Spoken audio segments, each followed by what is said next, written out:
Hello friends. This evening we start with the odd and dark year of 536, a time so very, very bad that even old-time farmers, who knew a lot about sad times, looked all around and said, yes, something here is not right. So before you settle in, please take a second to tap like on the video and join, but only if you really, truly like the things I create here. And tell me in the notes where you are watching from and what the clock says for you. It's always so neat to learn who is with us from all over our world. Now, lower the lamps, perhaps put on a fan for that quiet, humming sound, and let's slide into our story for the night. All of us together, let's paint a picture. It is the beginning of the 6th century. You are a seller, a holy man, or maybe just a person wishing your root plants don't die once more. Your life is not exactly fancy, but it is something you can count on.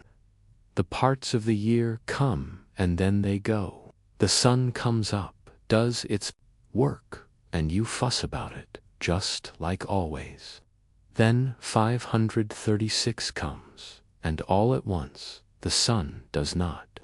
At the start, it is hard to see. A couple of gray sunrises, a sky that just looks a little strange. People squint their eyes, growers of food whisper.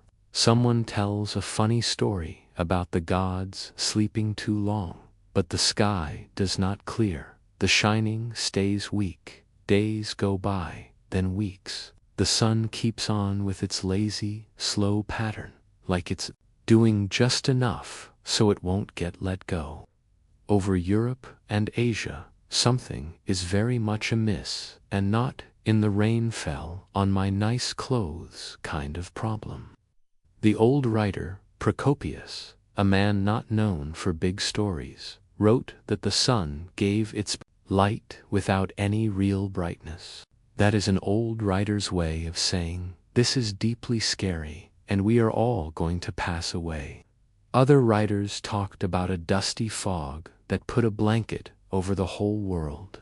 Not puffy smoke, not wet fog, just a strange, lasting grayness that simply would not leave. It did not fly away with the wind. It did not fall as rain. It just stayed there, like the world was trying to give a soft, airy warning sign, and nobody was getting the message. The effect, a year that did not act right. Food plants did not get ripe. Big trees did not grow taller. Flying birds went around in circles. And people, being people, tried to make sense of it. Some thought it was a punishment from up high. Others said it was magic, sun hiding moons, or the bad things their friends did. One man may have said a goat did it. Old books never put his name down, but you know he was right there. At the same time, the regular person, the town person, the food grower, the very busy writer, just had to get through it. No sun meant it got much colder, with less to eat, more not knowing, and with no clue at all how long this big, strange joke was going to keep going. The year 536 did not begin with a loud noise. It began with quiet, a funny-looking sky, a slow feeling of fear, and the very clear sense that something important was broken. And here's a secret, it was only just beginning. So, the sun is out, you could say, but it's not really joining in. It is the year 536, and all over the world, everyone is staring at the sky like it needs to give them a reason. What used to be a sure, bright, a little bit judgy sun has now been swapped with a light, lazy circle that seems like it's saying it feels sick. You could get more heat and happy feelings from a little flame that is going out. It's people who saw it from big cities, from China, from far-off lands, and from Ireland all saw the same scary thing. The daytime was almost the same as the evening time. You would get up and think it was early morning. At noon, you would think you could not see. At sundown, well, you would have no luck guessing when that was. The sun did not really go down, so much as it walked away softly in the middle of a chat. Old writers talk about the sun as looking blue and making no dark shapes. Now, if you are asking what type of sun makes no dark shapes, good for you. You are asking the same thing every scared person from the 6th century was asking just before they prayed with fear into their food bowl. In the land of China, they said that the little stars could be seen in the daytime. Let that idea stay with you. You are taking care of your rice plants. You look up and see star pictures. That is not just weather. That is the sky starting itself over. And it was not only dim, it was also very cold. With sunshine blocked by something unknown and not at all helpful, the world got colder. Not in a nice, warm drink kind of way. More in the your new plants think it's the coldest month and your feet have stopped listening to you kind of way. It is good to remember that the people of 536 had no ideas about the science of the air. They had no idea what a fiery mountain was doing many, many miles away.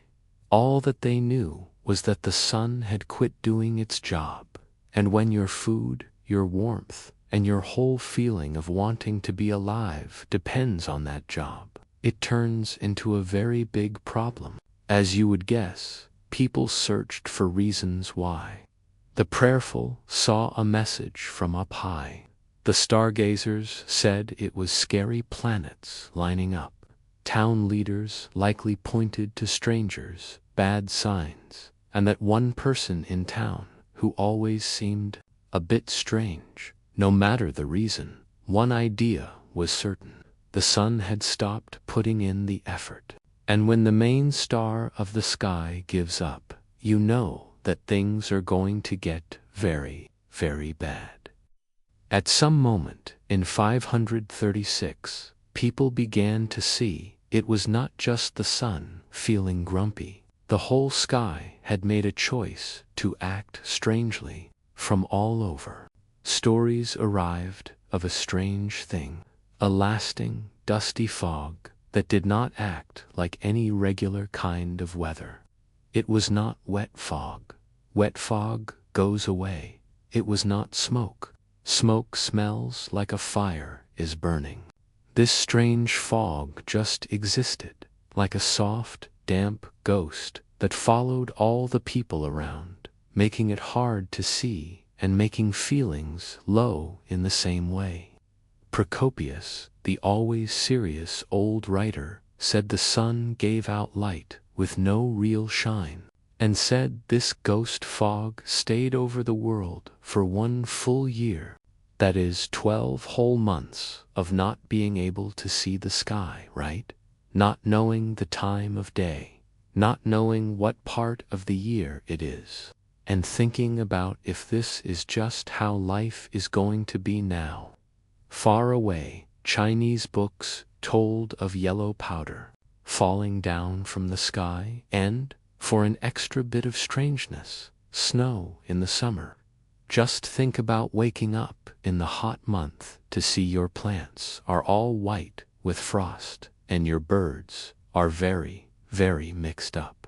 The books from Ireland tell of a time with no bread, which is a nice way to say lots of people had no food, and is also very Irish. You know that times are bad when the bread is the first thing to leave you. So, where did this strange fog come from? We now think it was what was left from a big, fiery mountain blowing its top, or maybe even more than one. You can think of it like nature's way of someone puffing out birthday flames with far too much power and spoiling the whole big party. Dust and tiny bits of stuff were shot way up high into the air, where they stayed for months, pushing sunlight away, stopping warmth, and making very sure your warm coat became something you wore all through the year. Of course, the people from the 6th century did not know about any of this. All that they knew was that the world had turned dim and cold, and felt a bit like it had a curse. Food plants would not grow. The rivers moved slower. Whole big places stopped getting any rain. Farm animals started to die off, or just walked into the strange fog because they felt sad, I guess. And just when people began to get used to this new, odd kind of life, nature thought it would add some fun by giving everyone a sickness too. Because what is even better than a fog that stays? A bad sickness that comes with it. Finally, long after everyone had finished being scared or hungry, smart people showed up late, but still useful. Old writers and weather scientists with ice tubes and special dating asked, what made the sky turn all dark and spooky in 536? The answer, fiery mountains. To be exact, a huge one, maybe 2 or even 3, because when the world has a big, angry fit, it truly goes all out. The main one people think of is a big blow-up in Iceland, a very big one. Just picture the Earth saying, I feel sleepy, and then throwing up a few billion tons of dust into the high sky.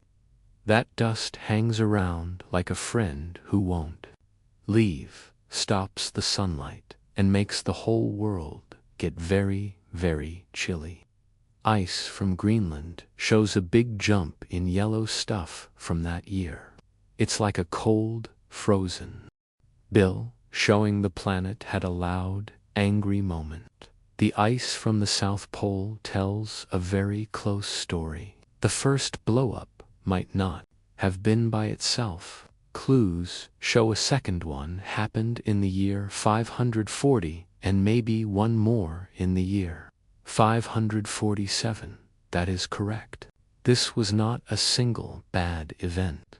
It was a story in 3 parts, and not a happy one. Dust and tiny bits from these blow-ups went all over the world, pushing sunlight away and making the world colder.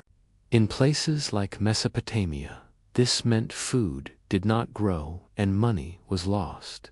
In the land of China, it snowed in the summer, and not in the fun money-making way, more in the your friend just gave his goat for a bag of yucky oats kind of way. And just so we are clear, nobody in the year 536 knew what a fiery mountain was. They did not connect the dim sun to some tall mountain very far away, having a sad, angry time. They just looked up, saw a sky that was always dark, and thought God was in a very bad mood, which, to be honest, is how it must have felt. And while smart people now know how it all works, back in that time, all they had were scared holy men, scared farmers, needs some help, and no one has a clue what part of the year it is now. Welcome to 536, now with some extra coldness. Thanks to our dust-throwing fiery mountain bad guys, Earth went into what smart people now call a fiery mountain winter. The world's warmth dropped by up to 2.5 degrees, which in olden times is about the same as your whole food supply just passed away. You should try to grow food in a world where the summer is colder than your friends mean. Short messages, wheat and barley and grapes, they all just stayed there in the ground, like, yes, not happening. Tree circle facts from all over our world, Ireland, Scandinavia, North America, and Asia. show very little growth for a long time. The big trees were not growing well.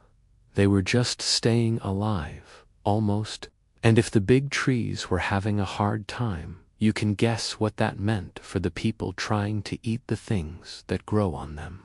Cold frosts came much earlier. Snow stayed on the ground longer. The spring became just a story, and farmers. In the land of China, old books tell of yellow dust that fell down just like snow. In the lands of Europe, summer did not show up at all, or if it did, it came late and not sober and went away fast. At the same time, the animals were not helping out either. Groups of them got smaller. Some died, some moved away, some just did not want to make babies, which is understandable. What came after was a big, bad mix of failing plants, hungry towns, and the slow thought that the world was going to end very slowly and in very, very dim light. It was not only the cold, it was the not knowing, the being unsure, the pure randomness of the parts of the year. You might plant in the month of April only to see frost kill it all in the month of May. By the month of June, you're eating tree skin stew and acting like it's a real soup. So, yes, the whole world became colder.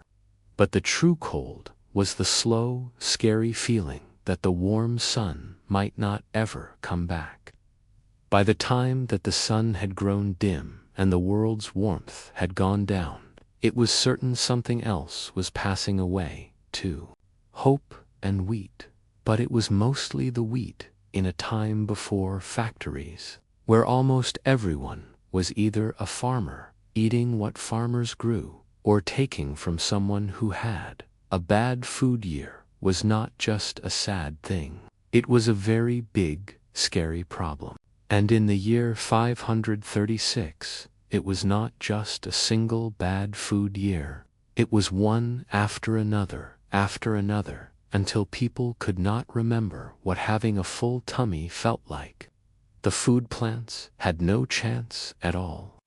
With the sunlight at a very low old-time level, and cold air coming in like a mean visiting family member, fields over Europe and Asia just stopped helping out. The barley barely came up, the wheat just quit in the middle. Grapes, don't even think about it, that there was no food. No food meant there was no getapongo. No getapongo meant no farmers working the land. And then, all at once, the whole way of life fell apart like a poorly made stack of hay. The land of China did not fare much better. In the Northern Wei family of rulers, frost arrived very early and food plants died. Rice fields turned to ice. Fields became useless, wet dirt, and instead of happy little towns, the cost of grain went up very high where it was still found. In the city of Constantinople, people gave away their last things for bread with green spots. In the land of Britain, there are signs of fewer people. In the land of India, the rainy seasons were all mixed up. And in the land of Ethiopia, big stone writings stopped all of a sudden, which is never a very good sign. The really mean part, this was not a fast, bad time. It kept going for a long time. By the time the year 537 came, the earth was still not being very helpful. It kept on giving you a tiny bit of hope.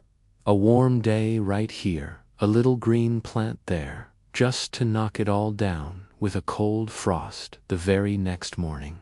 The result was a food-growing town stuck in a circle of trying and failing and sad endings over and over again.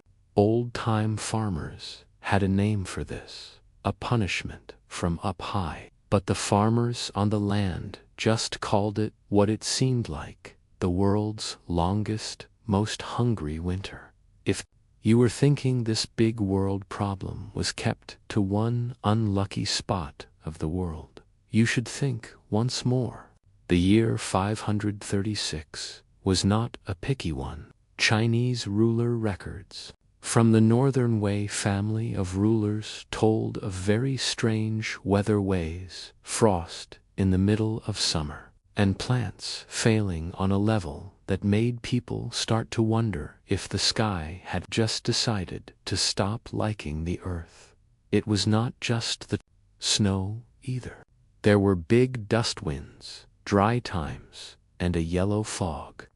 In short, nature put its whole box of special tricks on the north part of Asia. The big ruler tried giving gifts up to the sky. The sky did not give an answer.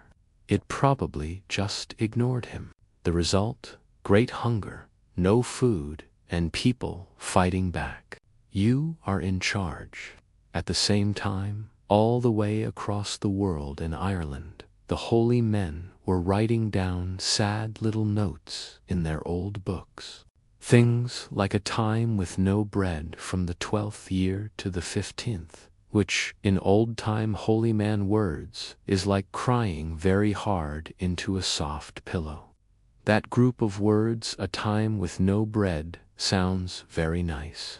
It also means no wheat, no oats, and no hot grain meal, which for the Irish people of that time meant they were one bad food year away from eating green moss and whatever did not get away fast enough. Great hunger moved through all the towns. Farm animals died or were eaten too early. Online ways to make a meal from a root vegetable and sadness. Even the weather seemed to make fun of them. The days were very short, gray, and very cold. The sun showed up like it had better stuff to do, and people started looking once more to praying old beliefs or saying their friends did it, whichever one felt more right that week. This was not a small area weather thing. It was a whole world problem dressed up as a very, very long, cloudy day. From the big hills of China to the wet grounds of Ireland, people all felt the same scary idea. What if the whole world does not get better from this? While the land of China froze and the land of Ireland had no food, Scandinavia just went away. Not in a big, dragon-flying fireball kind of way. No, this was a lot more scary. Scandinavia did not leave with a loud noise. It just slowly made the lights dim and went from the party without telling anyone goodbye. The clues for this come from big trees, to be exact, tree circles. Trees are the world's old storytellers, but with a longer life and with fewer thoughts. And around the year 536, the big trees in Scandinavia quit growing the right way. Thin circles, no getting bigger, a complete tree pout. You could almost hear them say, "No thanks." This is a clue that the warmth had gone down so much and the growing times had become so very short that not even the tall pine trees were doing okay. And these are the trees that are made for northern dark days. People who dig up old things also see a scary drop in what people did. Old towns go very quiet. Farms are left all alone. Places where people are buried show fewer people. It is like whole big towns said, "You know what? We are all done here." And they walked off into the big woods, maybe to be hungry, maybe to run away, maybe because even strong Vikings need a rest from scary, deep thoughts. This all happened before the Viking time really started, which is a big deal.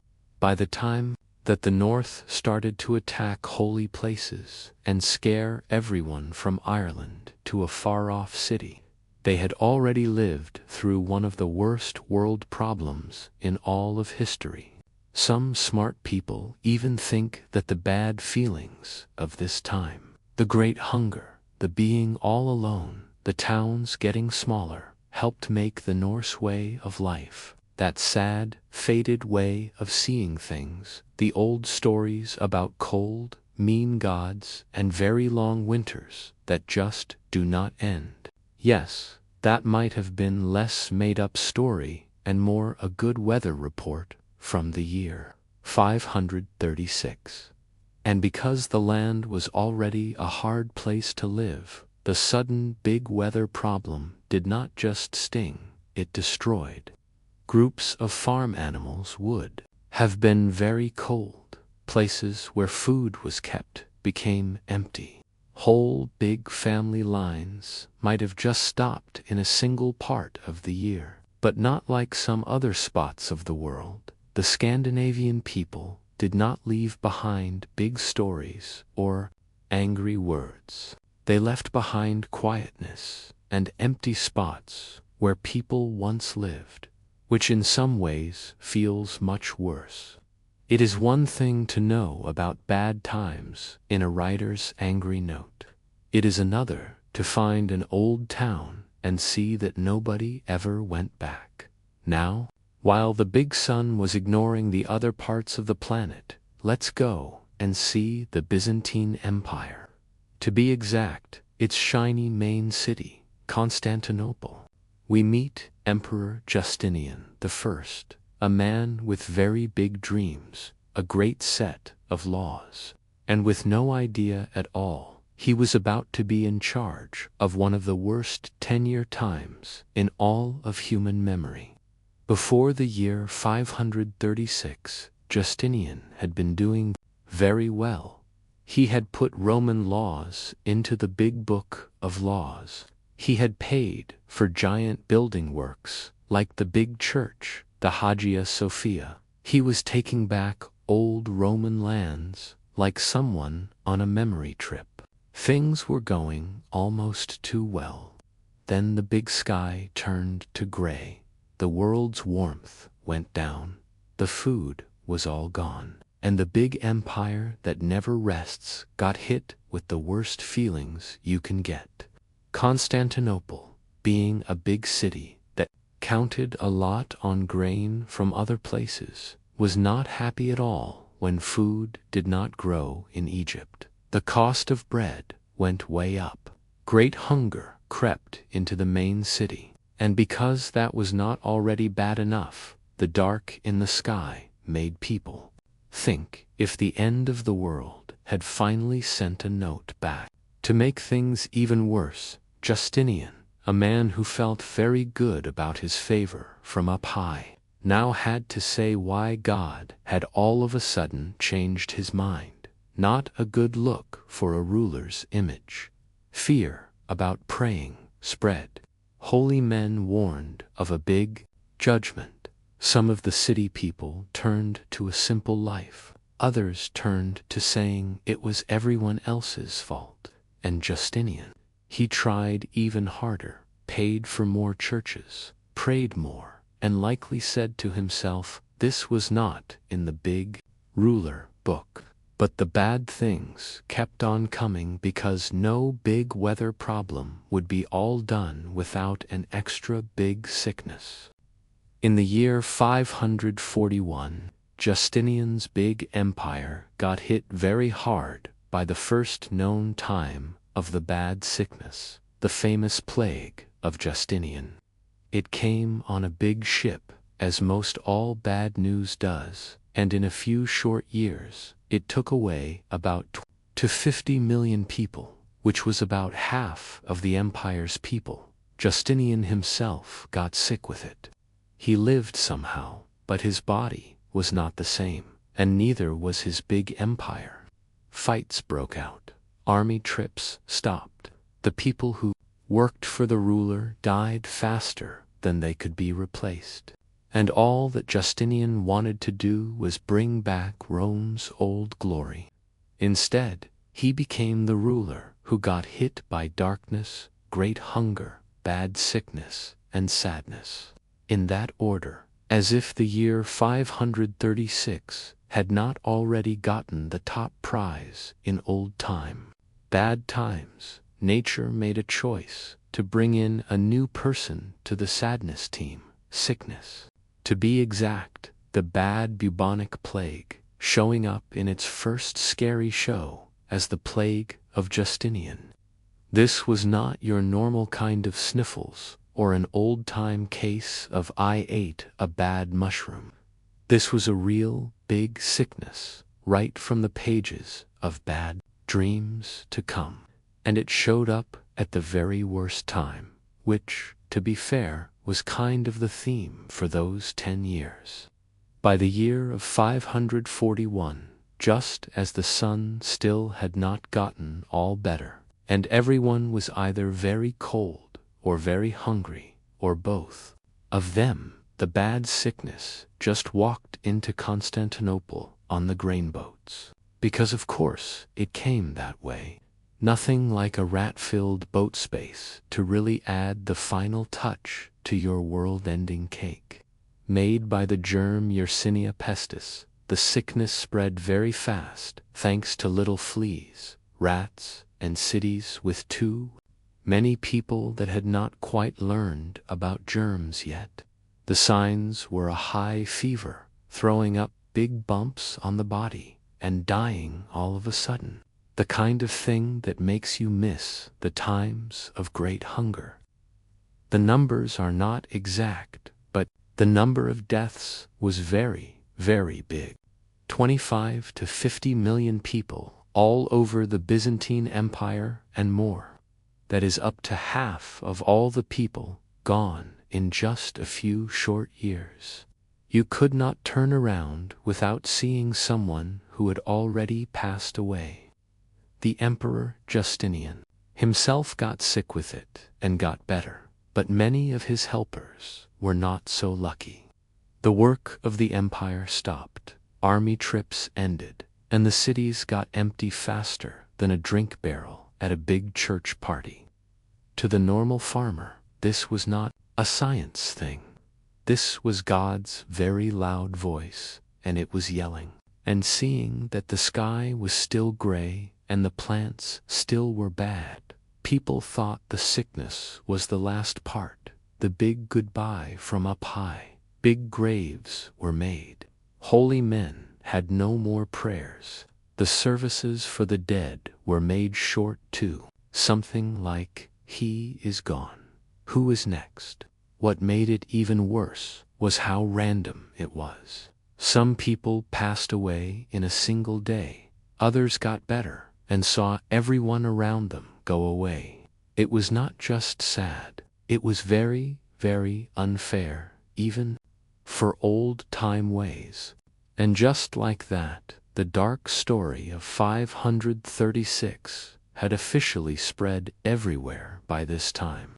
The world in the year 536 and the years after was not just having a bad time, it was going in a circle. The sun had gone on a long break. The food plants had said they had no more money, and the sickness was acting like a very loud, rude party guest in Europe. But for the normal person, the person with no name, the farmer, the holy man, or the goat keeper, the fear was not a school lesson. It was living every day on the hardest level. You get up, and it is still very dark. Not nice fog moving over the green hills dark. More like, is the sun even working at all dark? You walk out into the very cold air, look at your field of sad barley, and think that your dinner last night was just half a root vegetable and a foggy thought of bread. The farm animals are not doing very well either. The chickens quit laying eggs. The cows are very skinny. The pigs have become very, very wanted and strangely hard to find. A person you know went away last week, and there is a very odd, quiet time when somebody talks about stew. Not having enough food was not just in one place. It was all over the continent. Places to buy and sell fell apart.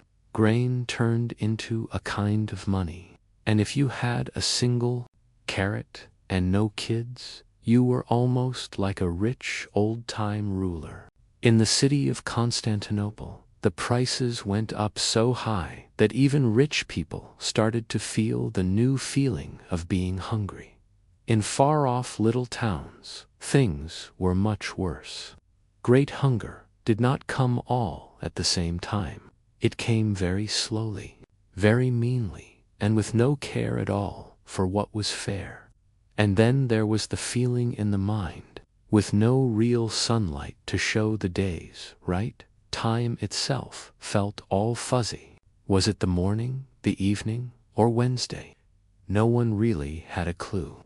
They just kept on working and praying and wishing the sky would finally say it was sorry. A little secret, it never did. The holy men talked about being sorry.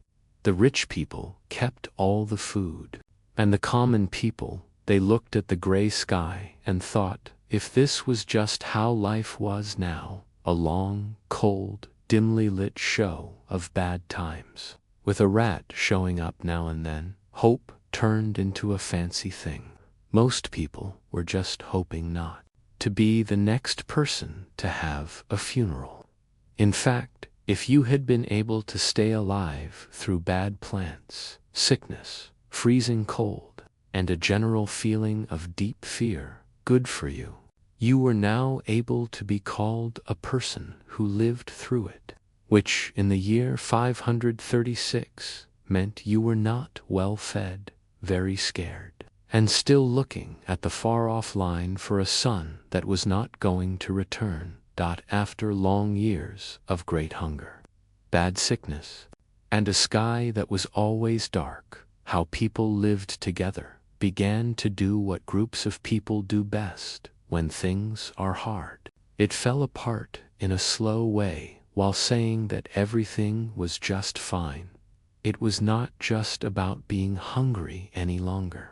The way people lived together, already more like a rough bag than a soft cloth, started to come apart. The ways of being in charge broke down, ways of working fell apart, and people started acting less like a big family and more like people in a very sad game of staying alive. The local leaders, if they had not run away or died from the sickness, had a hard time keeping things in order. Coins were not worth as much. Ways to buy and sell dried up. And fairness, let's just say, if you took a piece of bread, you either got a long talk or a sharp sword, depending on how long it had been since the local leader had eaten. The rich people did not end up looking very good in all of this. Many of them kept all the food. Some of them tried to make people pay more money. Yes, during a time of no food, which was either very brave or very silly, depending on the number of farmers to sharp tools. Others just ran away from their big houses and let the poor workers figure things out by themselves. A little secret, they did not. The praying places, at the same time, became both a safe spot and someone to blame. Some holy men told the hungry people to be sorry even more. Others tried to give help, giving out what little food they had. And then there were the ones who thought this was the best time to say the world was ending and start a new group in the big woods. The lines between right and wrong got all blurry. Taking things became normal. Fighting got worse. If a person in your town had food, they were all at once both very well liked and very, very scared. And please remember, there was no main news. No sickness-finding app, no sure news from far-off cities. Just stories of a punishment from up high, of bad spirits, of sunlight coming back in other lands, or of whole big places gone from the map. People ran away from cities. Small towns went away. Whole big places lost all their people, and with no one left to take care of roads or fields or holy places, even the land itself started to come apart. The way of life did not fall with a big fire and glory. It just slowly got smaller, like someone wiping away a picture with a wet piece of cloth. The old writers of that time were not writing about leaders anymore. They were writing about how the sky had still not become blue. In short, the world did not come to an end. It just forgot, and of what must have seemed like a very big joke from up high, the world started to get better, not with a loud noise, not with sunlight coming through the big clouds. In a big movie moment, no, it was more like a sleepy breath and a few spots of sunlight that did not feel like a mean trick. By the start of the 540s, the strange dusty covering started to go away. The sun, as if coming back from a trip that was not well explained, began to shine once more, a little at a time, like it was not sure if it was wanted. Food plants slowly started to grow once more. Not very well, you should know, but they did grow. Farmers started to put seeds in the ground with a feeling of hope and not just pure desperation. And when a little green thing came out of the ground, they did not at once start to cry from sadness, just a little bit of not believing it. In the city of Constantinople, the prices of grain at last became steady. Bread, which was once a holy thing, could be eaten again. The big empire moved on, fixing holes in its way of life and acting like everything was meant to happen that way. In little country towns, new people were born, ones that had no memory of the years with no sun. And those who had lived through it, they got older, with faces of people who had seen too much bad weather and not enough good soup. In the way people lived, the bad feelings left a sign. Some smart people think the sad feeling of later old-time scary books came from these years. Because once you have lived through great hunger, bad sickness, a broken way of life, and a fog that just will not leave, it is very hard to write happy poems about the springtime ever again. The number of people over Europe and Asia stayed much, much smaller. Whole towns had gone away, and building again was not just about making houses. It was about learning again how to live like people once more, and not like cold, hungry ghosts. And even as normal life came back, people lived with a kind of lifelong care. Like the planet might decide to turn the sun off again just to see what would happen. The Byzantine Empire got back up on its feet. China's families of rulers changed and got used to it. Scandinavia came back, and finally those Norse people would go out and be a problem for everyone else. But in the back of all of that, a shared, quiet, good feeling that the worst part might, just might, be all done for most of olden times. The year 536 was a mixed-up part in the Something Very Bad Has Happened book. Old writers knew that it was very bad. Old-time storytellers whispered about dark times and great hunger. But no one had a single clue why the sun had just ignored all of humanity. Unless you thought God is very angry or bad spirits ate the sky were good reasons. It was not until the 20th century, when people learned how to make holes in ice instead of just falling on it, that the big question started to be answered.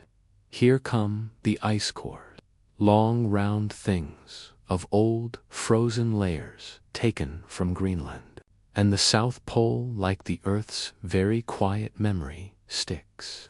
Inside of those layers, big jumps in yellow stuff and dust right around the year 536 A.B., and also two more in 540 and 547, which gave smart people an answer the old-time world did not see coming.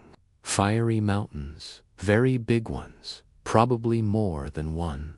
At the start, the smart people thought it was a big blow-up in Iceland. Then they thought about fiery mountains in Central America, then Indonesia, or maybe even Alaska.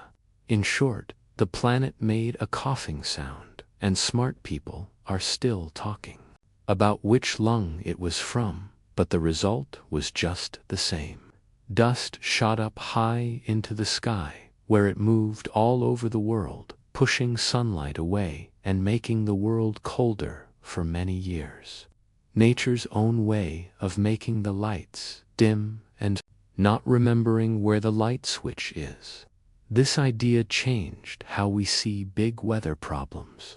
It was not a punishment from up high. It was Earth. Science with very bad timing. What is so neat is how modern smarts did not just answer a big question. It changed how we see old times. All at once, the great hungers, bad sicknesses, and fall-aparts of the 6th century were not things that happened alone. They were all linked together. One giant nature event, or maybe 3 in a row, started a long line of bad times that went all over continents. Even more serious, it could all happen once more.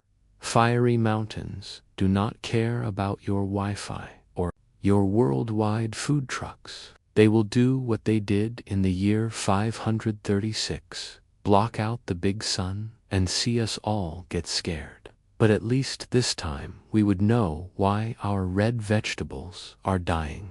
Still, knowing the reason does not change what people had to go through for them. The big sky went dark, the food was all gone, and no one had any reasons why. It just took smart people 1,500 years to say, oh yes, that was for sure, the fiery mountain. There have been very bad years in olden times, a lot of them. The year 1347 had the Black Death. The year 1914 started a big world war. The year 2020, well, let's not talk about that box of face coverings. But the year 536 AD still has a special, cold-covered spot in the top 10 list of most not fun human times. It was not just bad, it was bad in every single way. A many-year problem with all the bad things, with an extra side of doom. What makes the year 536 so scary is not just the fiery mountain winter, the great hunger, the bad sickness, or the towns getting smaller. It is the truth that all of these things took place at the same time in a time before our own, already living on a shaky ground of mud and old beliefs. Just think about living through 1 year of almost always dark, not enough food, and scary talks. Then just think about year 2 coming with a brand new fiery mountain blow-up, and a helpful note that you still have not seen the sun. Then just think about the Black Death's less known, just as mean cousin knocking on your city's big gate in year 5 and saying, hello, I am here to stay. People from back then did not know what was going on. They had no word for big weather changes, no idea of fiery mountains blowing up thousands of miles away, and for sure no sickness-finding podcasts. All that they saw was a world that all at once stopped being understandable. And maybe that is what really stays with us. Because even right now, with our space eyes, smart people, and news that is always on, there is something very deeply scary. About a year when the big sky went out and no one had a clue why. It tells us that nature does not have to have a reason. The planet can, at any moment, have a big, angry fit, strong enough to make us run back to using firewood and just guessing. And yet, the people lived on. They had bad times, were hungry, buried people they loved, and kept on going. Not because they had any answers, but because there was not really another choice. So yes, the year 536 was the worst year to be alive. And it stayed like a big, cosmic bad feeling for many decades. But it is also a story of how people lived on. Quiet, stubborn, cold-bitten survival. And maybe that is what makes it so very interesting. Because way down deep we all think that if the sun went out the next day, we would still fight over the price of bread, blame the leaders, and try to make a soup from whatever was left, just like they did. The 12th century did not begin with a loud sound, but with a soft word. A soft word of big stone blocks being pulled by strong animals and songs bouncing from dusty workyards next to old, falling Roman-like churches. Something very big was happening all over France, England, the Holy Roman Empire, and even the edges of Spain. Big churches started to stretch their way up high toward the sky. But for what reason? Europe was getting bigger very fast. The cities were growing up, buying and selling was coming back, and the church, well, the church wanted to look good for a bit. It had a need to show everyone who was the real boss. And what is a better way to do that than by making the most amazing, scarily giant buildings that anyone had ever laid eyes on? These were not just little fixes. This was a real building contest. The towns competed with each other, not by fighting, but with big stones. If one single city made a church with a 50-foot-long room, the next one wanted it to be 2 times as long, with much more colored glass, with more tall parts, with more wonder stories carved into the limestone. The bishops wanted their names to be in stone. The kings wanted the people to see God's power in the buildings. And regular people, they were just trying to get to a good place after life.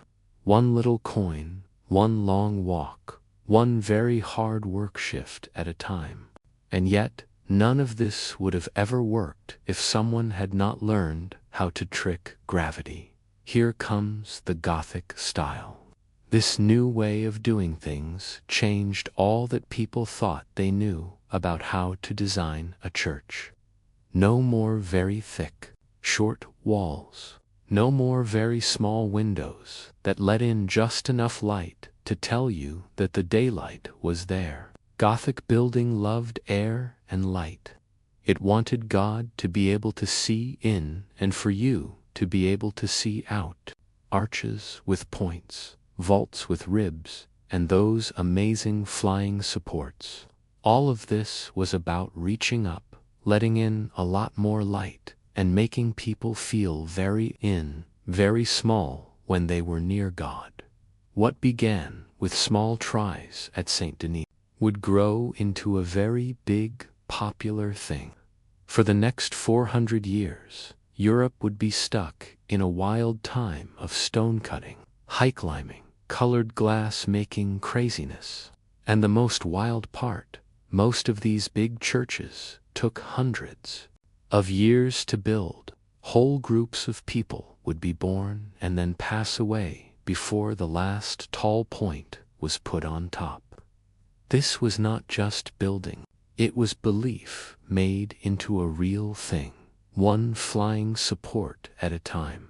Behind every single big church was not just an idea from up high, it was a whole army of dirt-covered, smart people. And at the very front of that army, the master mason, not a holy man, not a rich man, but a well-liked stone expert, with a circle tool, a sharp tool, and a wish for danger. These were the big stars of the Middle Ages, but they did not wear dark clothes. They wore simple clothes covered in white limestone powder.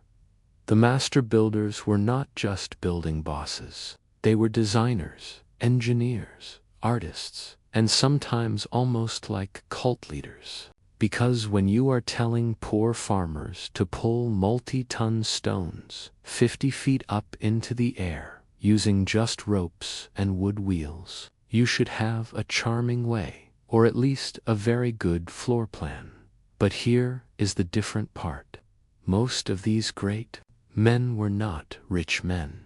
They came up through the group system, starting as small helpers, cleaning floors and getting the tools. Then they became traveling workers, going from place to place, big church to big church, learning secrets like they were playing cards. Only after many, many years of doing the work and maybe losing a few of their toes would one be given the name of master and the scary math. Without adding machines or new geometry books, these great builders learned how to spread the weight from high ceilings the size of a giant tree across vaults, down tall pillars, and out through the flying supports. If they did it the wrong way, whole big parts could fall down, and they often did. There were big falls in Beauvais, in Lincoln, even some parts of Cologne. Each bad event became a good lesson for the next building job. But for every single failure, there was a great wonder. The careful work in places like Reims or Amiens Cathedral is good enough to make modern builders get all nervous.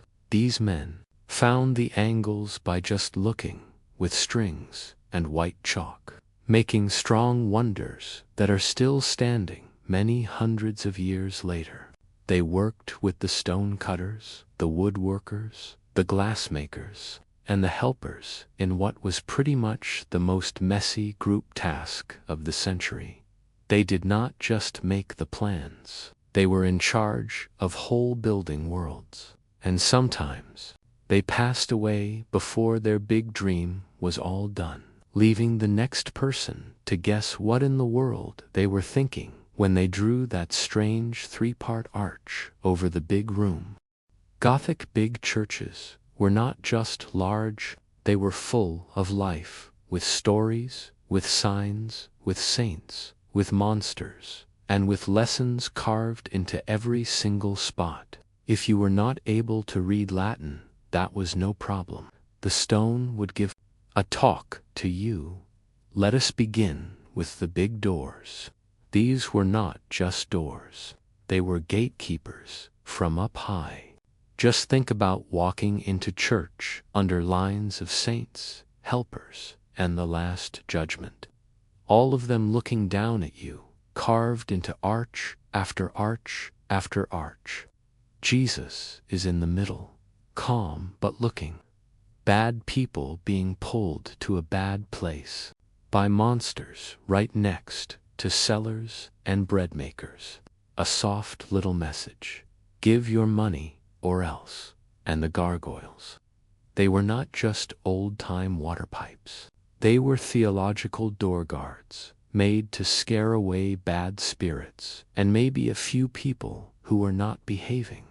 Scary faces snarled from the tops of roofs, pulling their stone faces in forever pain or smiles. Some were bad spirits, some were mixes, dogs with the faces of people, bishops with big wings. Every big church had a strange animal carved into its outside skin.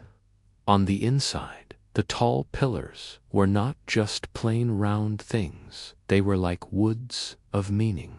The tops on the pillars held little carved stories. Cain hurting Abel, a drunk. Noah showing his sons, or holy men fighting with snails. Do not ask. The seats for the choir were even more funny. Hidden in the dark wood were carvings of gassy farmers, wanting monks, and animals doing very not holy things. But it was not all just jokes and bad places. The work in the stone was also a Bible in a 3D way. From the making of the world to the sad time of Christ, from Old Testament kings to not well-known local saints, every single inch taught a good lesson.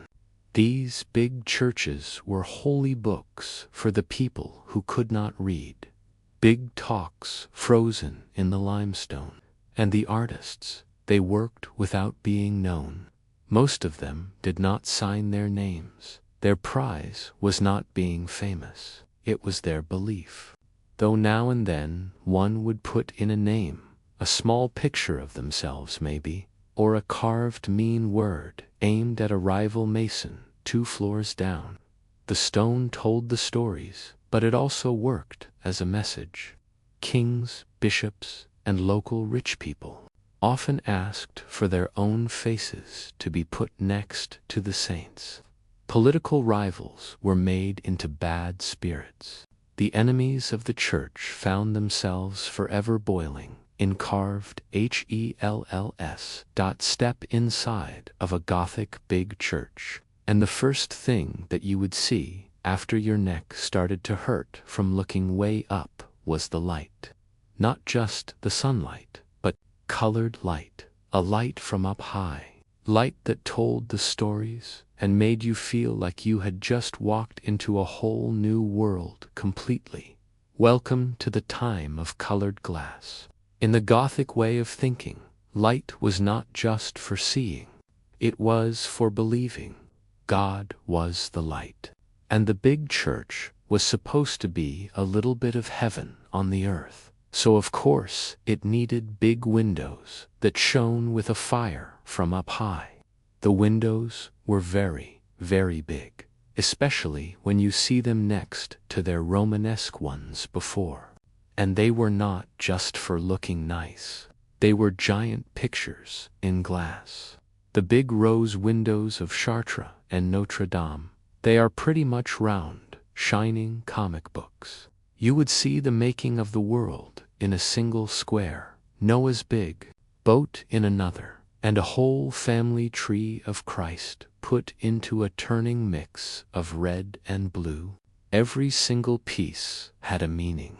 The red stood for blood and dying for God, the blue for the Virgin Mary, the gold for the light from up high, the green for new life. Each small piece was cut by hand, painted with very thin lines of iron stuff, then heated up in a hot oven. The result, glass that could live longer than kingdoms. These were not jobs done by one person either. The colored glass artists worked in big teams. The designers, the colorists, the painters, the glass cutters, all working together like an old-time movie place. And the money often came from the people. Local groups would pay for whole big windows, sometimes putting in a panel that helped them at the very bottom.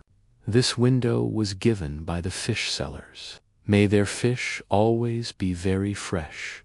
The effect on the people who prayed, pure amazement. Just think you are a farmer from a small town where your biggest fun is the yearly pig killing. Then you walk into Chartres, and boom, walls of light, saints shining down in red and blue, halos burning brighter than the real sun. It was like you were stepping into the New Jerusalem. But there was much more than just the beauty. The windows gave a talk. You would learn all about the life of Christ in panels in order. See the good things fighting the bad things. See stories of badness and being saved, all without having to read a single word. And as the sun moved, so did the feeling. The morning brought a golden warmth. The middle of the day filled the big room with holy fire. At dark, the windows looked like dying flames, telling everyone that light, like your life, was not forever. To the normal, old-time town person, flying supports probably seemed like some kind of building magic. Big stone arms that shot out from the big church's walls joined two pillars that did not even touch the main building. Craziness, but to the master builders, these very strange arms were the secret tool of the Gothic Revolution. Here is the big problem. They had to find an answer. For Gothic big churches were tall, very, very tall. The ceilings went up 100 feet or even more, and those very high-ribbed vaults, they pushed tons and tons of weight to the sides, not just straight down. If you did not hold up that sideways push, your nice church would become a very costly pile of broken stones. Here comes the flying support, a building cheat code. Instead of making very thick, heavy walls like the Romanesque churches, the Gothic designers wanted walls that were full of windows. And since the windows are pretty much architectural holes, they needed something different to keep the building standing up. That something different was the flying support, an outside arch that caught the sideways force of the high ceiling and moved it safely into a far-off pillar. The result, the inside walls could be very thin, open, and filled with wonderful colored glass. But these were not just working bones. They became a real part of the big church's good looks. The builders carved them, decorated them with little points and hooks, even made them into small stone woods. Look at Notre Dame of Paris, or Amiens Cathedral, and you will see these big supports marching like Gothic soldiers all around the back. Each single one was a big math win. They had to be put in just right, angled the right way, and balanced with the perfect amount of opposite weight. Too weak and they would break under the force. Too strong and they would break the big room. It was an old-time Goldilocks problem, but the porridge was tons of hard rock, and failing meant a big disaster. Of course, not every single try went so well.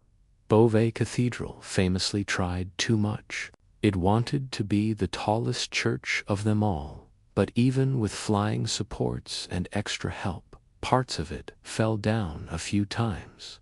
It is still not finished to this day.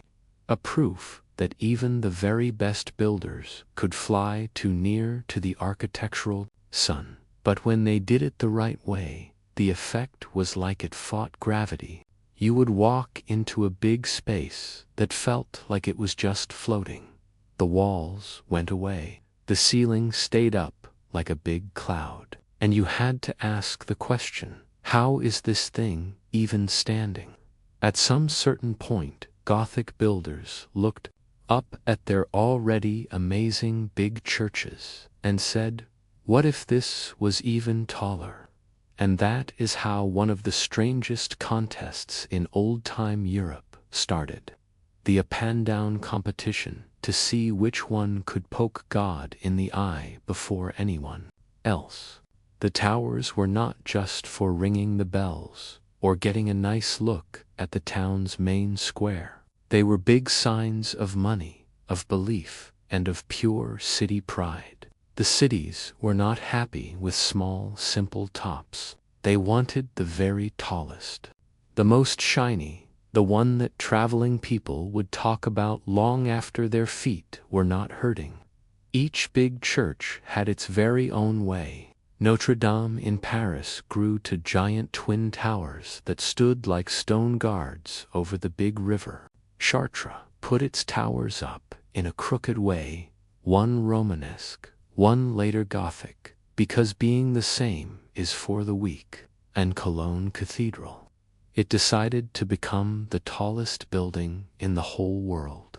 The building began in the 1200s. They did not get it done until the 1880s. That is real effort. The spires came right after the pointy hats of the Gothic world. Not just the towers, but very long spears that went to silly heights, fighting logic and telling gravity to just try something.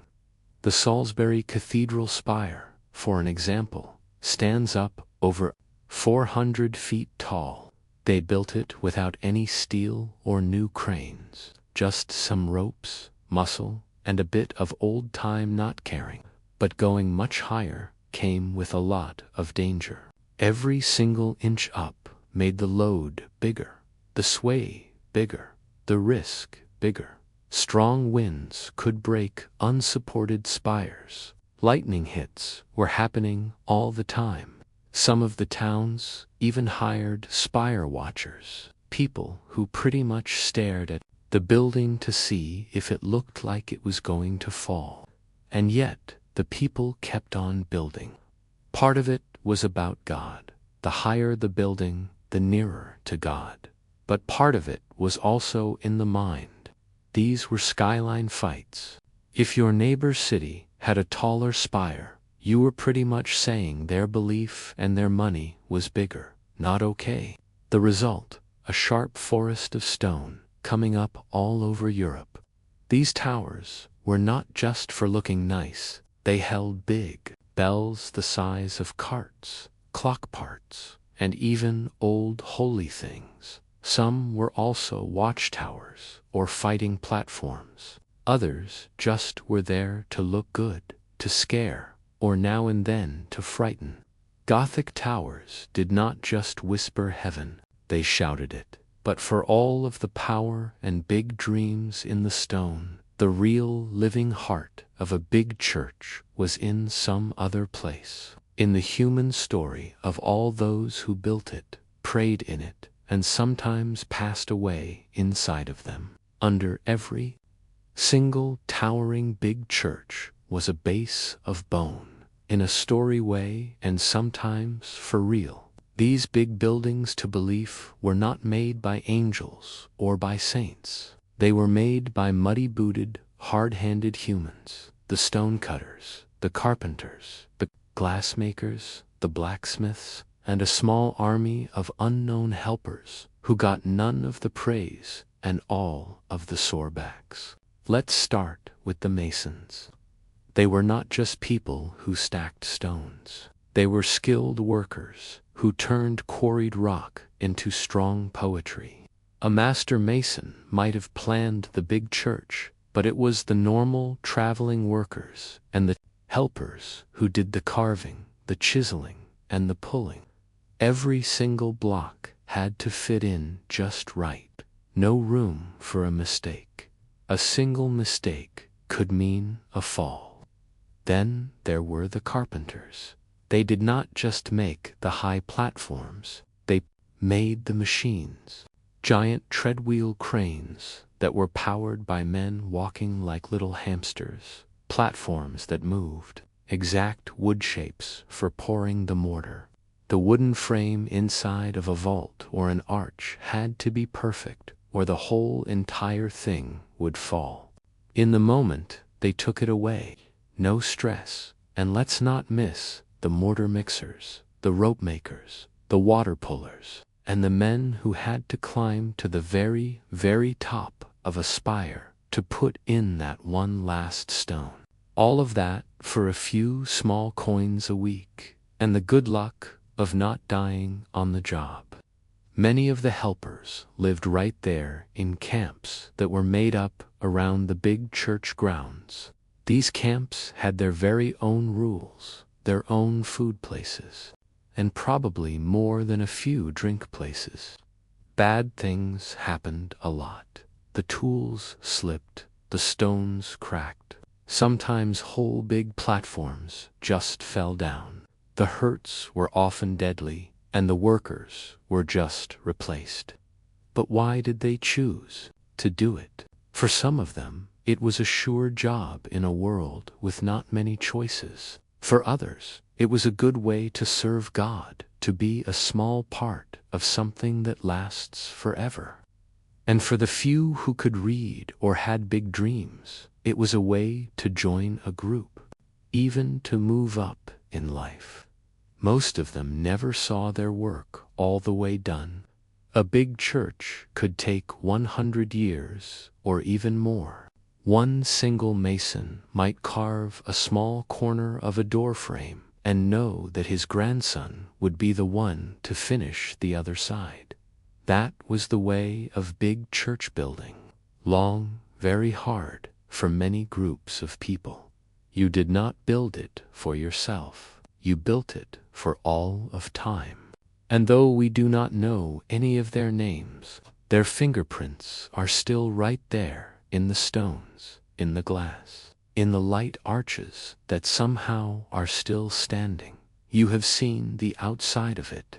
You have looked in wonder at the spires and the light-filled glass. But what was it all for? Step inside of a Gothic big church in its best time, and it was not just a building. It was a giant stage for the world, and the Mass was the biggest show. The day started at the sunrise when the monks or the canons would sing the first of 7 daily prayers. If you were a simple farmer, you did not come for all of those. You came on the Sundays, the feast days, or when the big bells rang loud, enough to tell you that being saved might be at risk. The Mass was not a quiet thing. It was an overload for the senses. The incense made the air cloudy. The bells rang at the big moments. The Latin songs bounced off the stone, echoing through the high vaulted ceilings. You might not have understood a single word of it, but that was not the reason. You were seeing something from up high, not going to a talk. And then there were all the relics. Almost every big church had one. A saint's little finger, a small piece of the true cross, a bottle of holy tears, some of them real, most of them gotten in a creative way. These were not just strange things. They were spiritual power places. The pilgrims traveled hundreds of miles to come and see them, to touch them, or to be near to them. And where the pilgrims went, the money followed. The relics meant high standing, gifts, and a very busy souvenir market. Special events made the big church into a full-on theater. Just think of coronations, royal weddings, funerals, or the Easter masses with the choirs stacked up in balconies, the organs roaring, and the bishops in gold-thread clothes walking down the big room. It was a holy show, made to amaze and to overwhelm. But it was not all just big events. Big churches were also everyday places, too.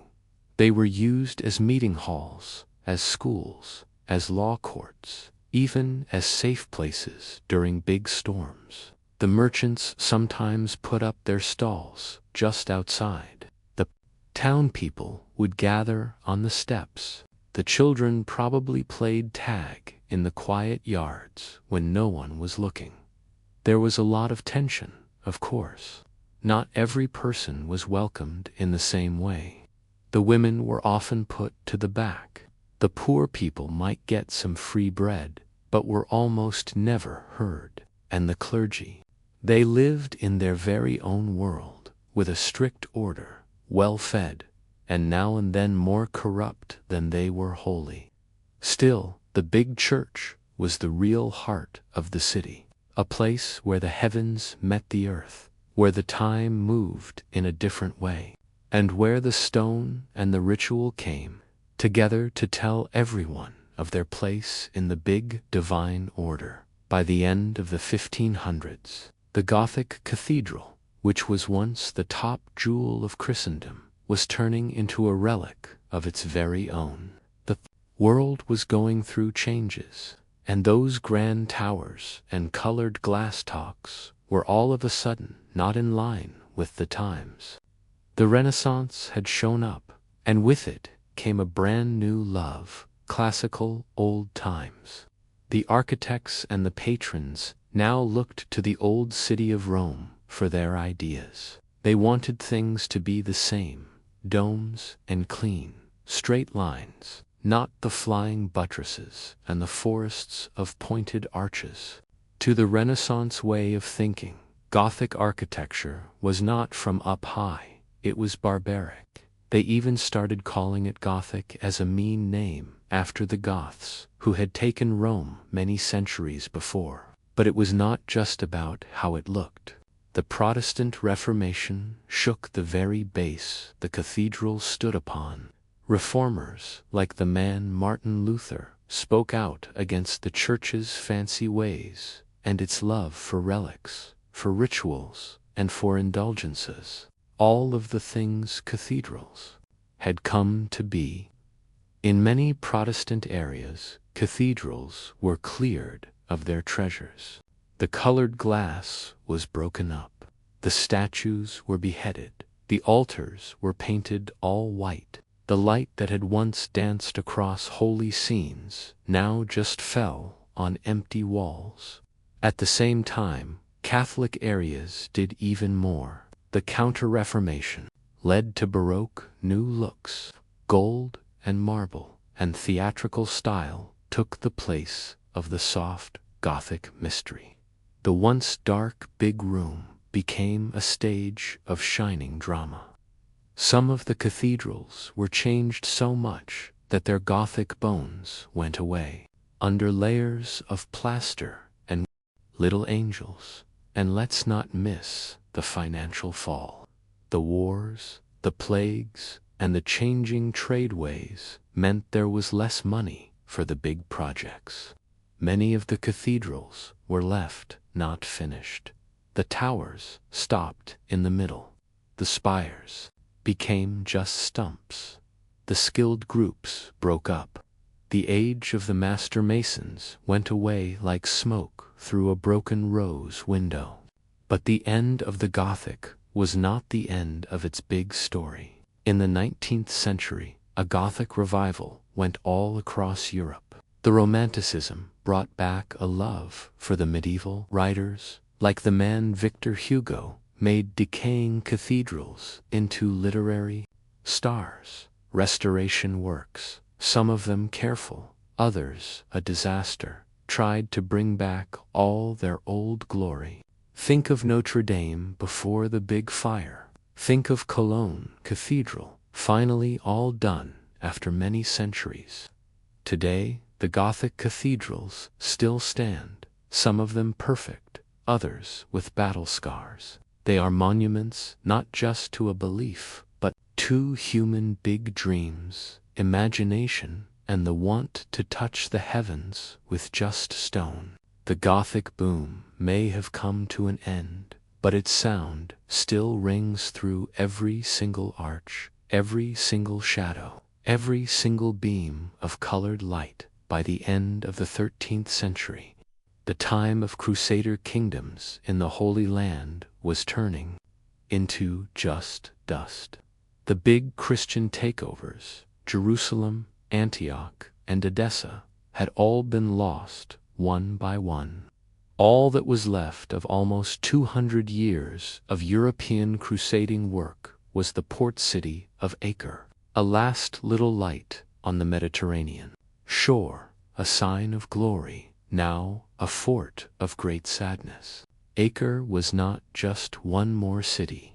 It was the Crusader main city, the living heart of what was still there, of the Kingdom of Jerusalem, a place of big stone walls, Gothic churches, and different ways of life clashing.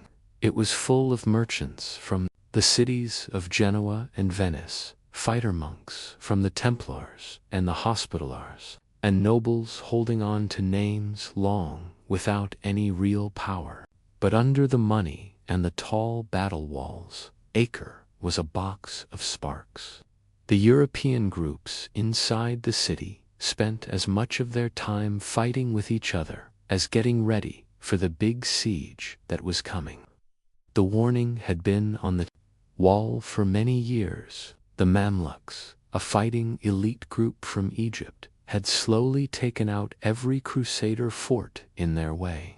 Under the Sultan, Kalawan, and later his own son, Al-Ashraf, Khalil, the Mamluks took city after city. and they did not make any deals, they wiped them out. In the year 1290, a very silly spark lit up the big storm. Newly arrived crusaders, angry and not knowing, hurt Muslim merchants in Acre during a drunken fight. It was just the reason the Mamluks had needed. Khalil said it was war. By the April of 1291, his giant army, maybe over 100,000 strong, had made a circle around the city. The siege towers were pushed forward. The tunnels were dug down under the walls. The catapults threw big stones and fire all day and all night. Inside of the city, the fear grew. The defenders, while very brave, were very, very outnumbered. The calls for more help to Europe were not answered. Acre was all alone, cut off by the land and soon by the sea. Still, the defenders held on to their hope. The double walls of Acre had held off sieges in the past. The Templars and the Hospitallers got ready for the worst. The noble families packed up their treasures. The priests gave their prayers. The soldiers sharpened the blades that would probably never leave their cases, because this was not going to be a siege for money or for land. This was going to be the end of the Crusader time in the Holy Land. On the 5th of April, 1291, the siege of the city of Acre officially started. The Mamluk army that was led by the Sultan Al-Ashraf, Khalil, had come in a big way. The engineers, the archers, the elite horsemen, and enough siege tools to make a city twice the size flat. They made a circle around Acre on all of the sides, building giant wooden siege towers and digging the trenches, while the war drums beat across the flatlands outside the city's giant walls. The sound was not just to make them scared, it was a clear promise, no kindness. Inside of Acre, the defenders looked out at a big sea of tents and of banners. The Mamluks were very experienced and they were disciplined. This was not just some messy group. These were the very same warriors who had beaten the Mongols at Ain Jalut, who destroyed Antioch, and who had taken Tripoli. Their history was very clear. When they showed up, the cities burned down. The Crusaders fought back as well as they could. The Templars, the Hospitallers, and the Teutonic Knights all took up their spots on the big battlements. The civilians were made to carry the water, to fix the damage, and to build quick barricades. The priests walked along the walls, giving the last rites to the men who had not even pulled out their swords yet. But the togetherness inside the city was a very weak illusion. The Italians, over the ships and the control of the big harbor, the French and the English groups did not trust each other. The King of Jerusalem, Henry II of Cyprus, was supposed to be in charge, but he was more of a symbol than a real leader. Single plan made them one. At the same time, the Mamluks did not waste any time. Their sappers started to dig tunnels under Oscar's outer walls, putting in wooden supports and filling the shafts up with things that burn. When they were lit, these tunnels would make the walls fall from down below. The siege engines threw giant stones all day and all night, hitting the towers, smashing the rooftops, and sending little pieces of stone through the homes, the churches, and the courtyards. Each day, more of the city fell apart. Each night, the defenders built it back up, tired and outmatched. Khalil stayed very methodical. He knew that Acre's walls were very strong, but not impossible to break. He just needed to have some time. The defenders, who were already spread out thin, were stuck in a loop of fear and of false hope, and the war in the mind was just as mean. The Muslim heralds shouted out promises of death if the city would not just surrender. The survivors from other Mamluk conquests knew that those were not just empty threats. Acre was all alone, surrounded, and it was running out of time. As the month of April turned into May, Acre's walls were still up, but just barely. The endless hitting of the Mamluk siege engines had turned the towers to just rubble, broken the outer defenses, and had left the streets all covered with broken pieces. The city's defenders held on to their last strong spots, all tired and outnumbered, but not yet all the way broken. The Templars and the Hospitallers led the big fight, in spirit and for real. These were not just new helpers. They were veterans of very mean wars. They were trained 4 times, just like this, dressed in chain mail, holding dark shields and blood-covered tunics. They started counterattacks from the inner walls and the towers, trying to stop the Mamluk push forward. Every single rush outside of the gate was a big risk. Sometimes they would come back with heads, other times not at all. Inside of the city, the fear was getting bigger. The civilians, the women, the children, the merchants, the priests all crowded the docks, praying for the ships that never showed up. Some of them tried to run, giving money to sailors for a spot on the merchant boats. Others went to the church, holding on to relics and to saints, wishing for help from up high. King Henry II of Cyprus had run away before, leaving behind a broken command. The working together among the defenders came apart. The Genoese blamed the Pisans, who blamed the Templars, who blamed everyone else. It was a city under siege, not just by the Mamluks, but by its very own problems. Still, there were some moments of very desperate bravery. One single night, the Mamluks broke a small part of the wall near to the tower, thinking of a quick slaughter.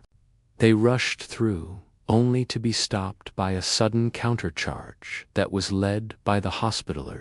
In the big mess, the swords clashed in the torchlight. The bodies fell down into the water, and for a very short moment, the Crusaders pushed them all back.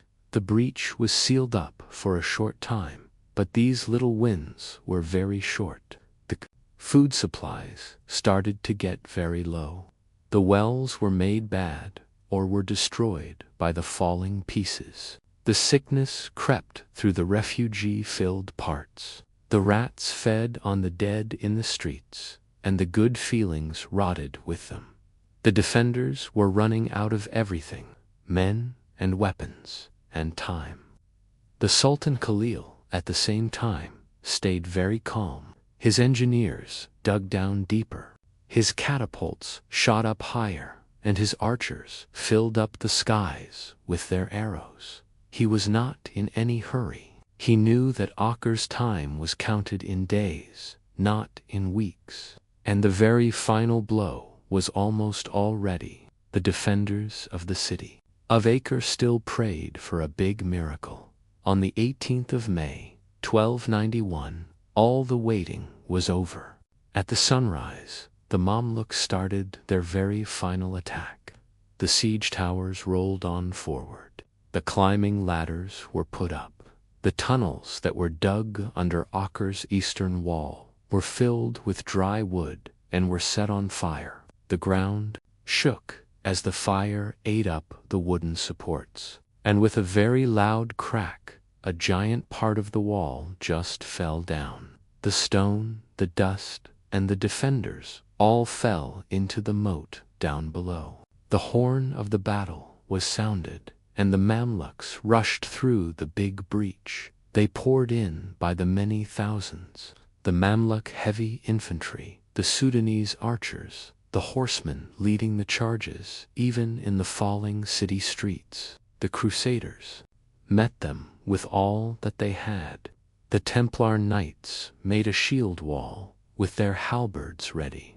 The Hospitallers gathered the scared civilians, pushing them toward the docks. The priests shouted out prayers over the sound of the clashing steel, but it was just not enough. The defenders were just too few, too very tired, and too not organized. The city that had once held off wave after wave now just broke like old armor. The buildings burned down, the homes fell apart. The fighting moved from street to street, and house to house, and tower to tower. Every single corner became a place to fight. The Genoese part fell down first, taken over in just hours. The Venetian compound held on for longer, fortified like a little fortress, but was finally set on fire. The screams echoed from the little alleys as the Mamluks moved on with mean precision. Those who fought back were all slaughtered. Those who ran away were all hunted down.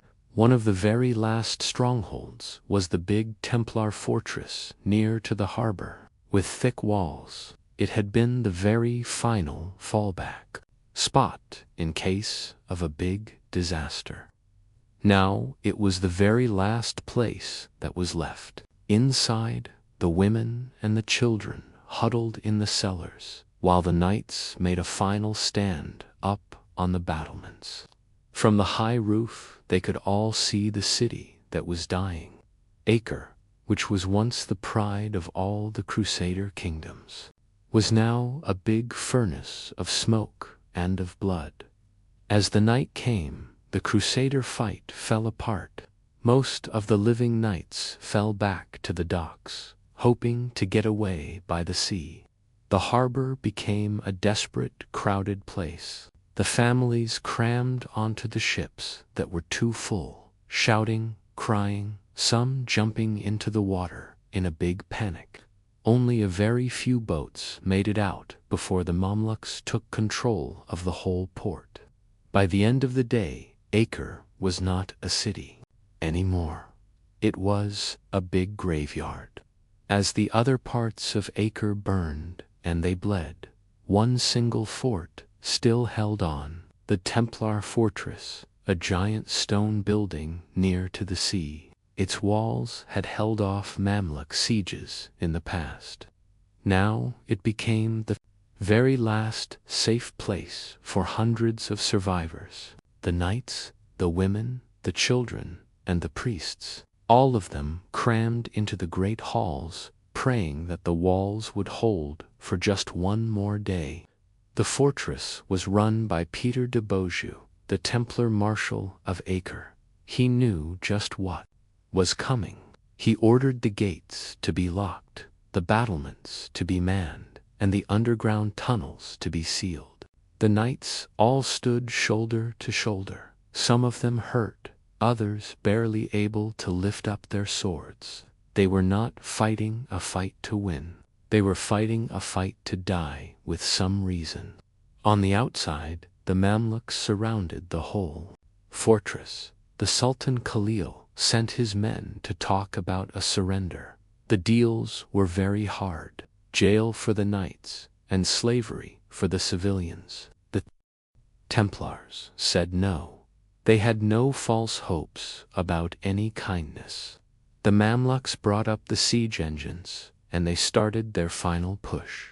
Day after day, they hit the walls, but the fortress was made to hold off much worse. For over a whole week, the Templars held them all off, shooting from the towers, throwing the stones, pouring the boiling oil on the attackers who dared to use the ladders. Inside, the conditions were very bad. The food was almost all gone. The hurt people groaned in the dark. The children cried, but still they fought on. One night, a man reportedly pulled himself to the wall with a very broken leg just to throw a stone before he fell. Then, on the 28th of May, a disaster hit. The Mamluks breached the outer wall of the big fortress. the fighting raged on inside the courtyard. The Templars, the civilians, and everyone able picked up some kind of weapon. It was hand-to-hand fighting, very mean and not stopping. The defenders were pushed back into the inner rooms of the fortress, step by bloody step. Knowing the end had finally come, the Templars made a very desperate choice. They collapsed a part of the fortress on their own. In a very final act of defiance, they tricked the Mamluk troops into the lower rooms, and they set off the underground armory. The explosion tore through the big walls, killing the attackers and the defenders, both in a storm of fire and of stone. The fortress fell down, but it did not just surrender. The last Crusader stronghold in the Holy Land had gone down, not with giving up, but with great fury. Acre was lost. The dream of Christendom in the East was broken. When the smoke finally cleared, Acre was no longer a city. What had once been the lively capital of the Crusader states, filled with markets, with churches, and with foreign embassies, was now just a field of ash and of corpses.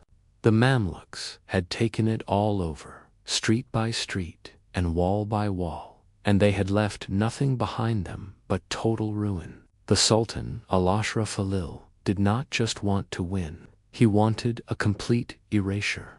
He ordered the full demolition of all the city's fortifications. Every single tower, every single wall, every single stone that had once protected the Crusaders was pulled all the way down, or it was shattered. The harbor was then filled up with rubble. The churches, some of them centuries old, were all stripped. They were burned, or they were turned to mosques. What could not be used again was totally destroyed. The destruction was very systematic. This was not just payback, it was a strategy. Khalil wanted to make very sure that Acre would never again be a place for Europe, never again a place to land for crusading armies, never again a symbol of a Christian presence in the East. Those very few who had survived, mostly the non-fighters who had been caught, were made slaves, or they were executed. Some of the noblewomen were taken into the harems of the Mamluk elites. Some of the children were sold in the markets from Cairo all the way to Damascus. Their names all vanished. Their stories all ended in silence. The sea was all choked with the wreckage of the broken ships and the bloated bodies and the very bad smell. It stayed for weeks, for months even. The news of the fall reached all of Europe like a big slap. A panic swept all through the courts of France and of England. The popes wept. The preachers called for yet another crusade, but the will to do it, the last little spark of crusading fire, had died with the walls of Acre. The kings of Europe had all their own wars, their own dynasties to think about. The Holy Land was now lost, and they all knew it. The Templars, once the elite warriors of Christendom, were all shattered by the loss. They went back to Europe, all bruised and with no aim. Their power would not ever recover. In less than 20 whole years, they would be dissolved completely, accused of heresy and tortured and executed. The fall of Acre was the real beginning of their end. And for the Mamluks, Acre's conquest was a big jewel in their crown. The dream of a crusader kingdom in the Levant had finally been crushed right beneath their boots. But the deeper legacy of this siege was just now beginning, because while the city all died, the myth of Acre, of crusader glory, and of tragic collapse was only just now being born. The fall of Acre in the year 1291 was not just a military loss. It was a historical exclamation mark. For almost 2 whole centuries, the European powers had poured out blood and treasure and faith into the Holy Land. With Acre's collapse, the entire Crusader experiment then came crashing down just like its shattered walls. There were no more cities to run to. Tyre, Sidon, and Beirut, once strongholds, were very quickly abandoned, or they surrendered. The Crusader states, which were once mapped in bold colors all across the Levantan coasts, vanished almost in one night. What was left was a faint memory, some scattered relics, and the few who had escaped by the sea, watching the smoke rise up from the horizon. For the whole Christian world, it was a very soul-crushing loss. The fall of Jerusalem in 1187 had been very bad, but Acre, this was the very last domino. It symbolized not just a military failure, but a spiritual failure. The popes issued desperate calls for some new crusades, but they all fell flat. The continent of Europe was exhausted. The internal wars, the plagues, and the economic shifts all pulled attention away from the East. The age of kings donning crosses and leading their armies into the desert was all over. At the same time, the Islamic world celebrated. The Mamluks, who were under Khalil, had done what the generations of Muslim leaders had all dreamed of. They had wiped the Latin presence from the whole region. The cities were reclaimed, the mosques were re-established, and the trade routes were all reopened. Islam once again controlled the big heartlands of the Levant, from Cairo to the city of Damascus. And yet, not everything was so very clear-cut. The Crusades had left behind very deep scars. The cultural exchange, for good or for bad, had transformed both the East and the West. Arabic texts had flowed into the continent of Europe. The architecture, the medicine, and even the food had changed. But the wars had also embedded a big legacy of mistrust, of violence, and of religious division that would then echo for many centuries. Acre's fall did not just close a whole chapter, it ended a whole world view. The idea that Europe could just plant itself in the Middle East, could enforce its will through a divine mission, and could hold territory in the name of a faith was all gone. Instead, the memory of the Crusades would be all romanticized and dramatized and weaponized for many generations. The knights in shining armor, the noble quests, and the glorious failures. The truth was far much messier and bloody and chaotic, and ultimately very tragic. The fall of Acre marked the very end of an era. But the Crusader myth that was just beginning its long afterlife in the world of legend. The fall of Acre sent big shockwaves across the continent of Europe, not just diplomatically or in a religious way, but in a psychological way. For many generations, Christendom had believed that it was meant to control the Holy Land, that God was on its side, and that Jerusalem and Bethlehem and Acre all belonged to the faithful.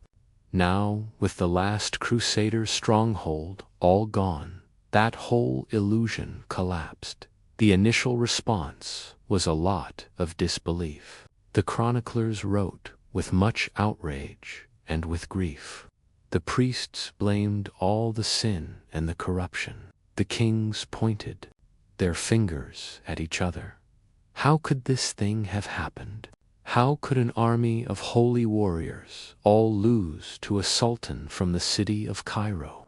But beneath the surface, a very quiet resignation set in. There would be no major crusade to take back Acre, no fifth or sixth or seventh wave of the European armies sailing to the east. Instead, the continent of Europe turned inward. The papacy shifted its focus to rooting out all the heresy at home. The Inquisition grew much stronger. The monarchs redirected their ambitions to their internal wars and their dynastic struggles. The crusading spirit became much more rhetoric than it was reality. In time, the image of the city of Acre took on a very different form in the European imagination. It was no longer just a city.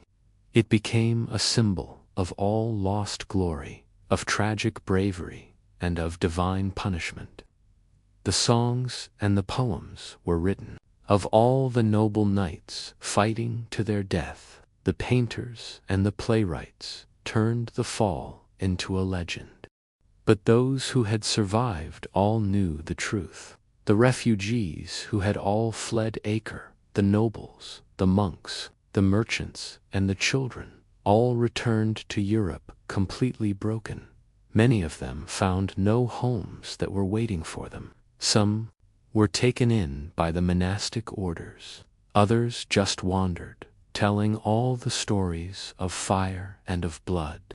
The Teutonic Knights eventually shifted all their operations to the east of Europe. The Templars returned to the country of France, where the shadow of Acre would follow them to the pyre. In the political circles, the fall of Acre marked the start of a brand new phase. The power was now rooted in the land and the law, not a divine crusade. The era of religious conquest had now reached its peak and was beginning its long decline. And yet Acre still lingered. It lingered in the memory, in all the propaganda, in the way the Europeans spoke of the East, a place of big danger, of mystery, and of opportunity. A land that was lost, and perhaps someday to be won once again.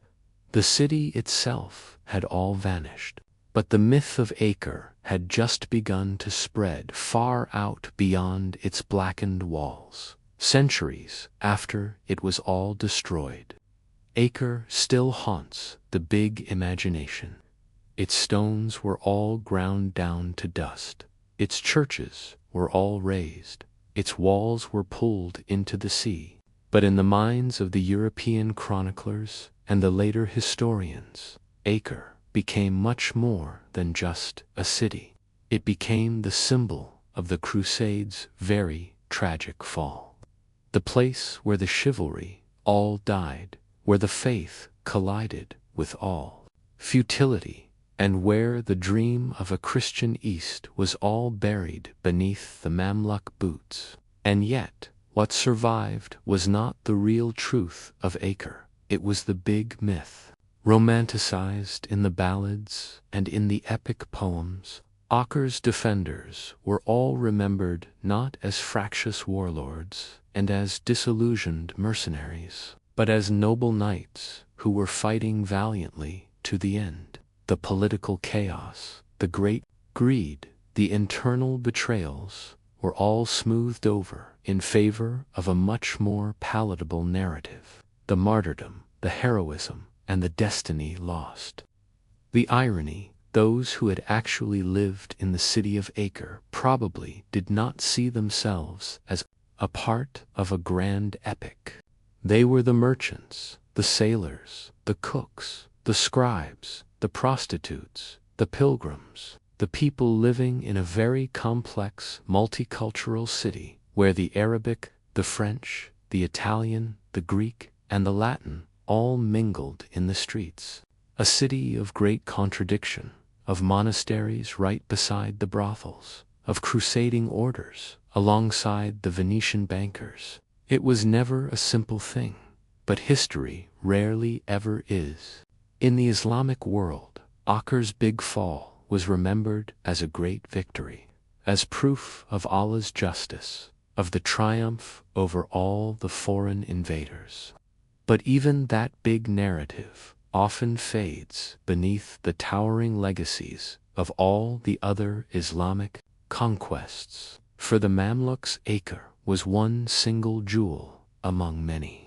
It mattered a lot, but it was not the whole entire crown. Today, the modern Acre, or Akko, is a very living city.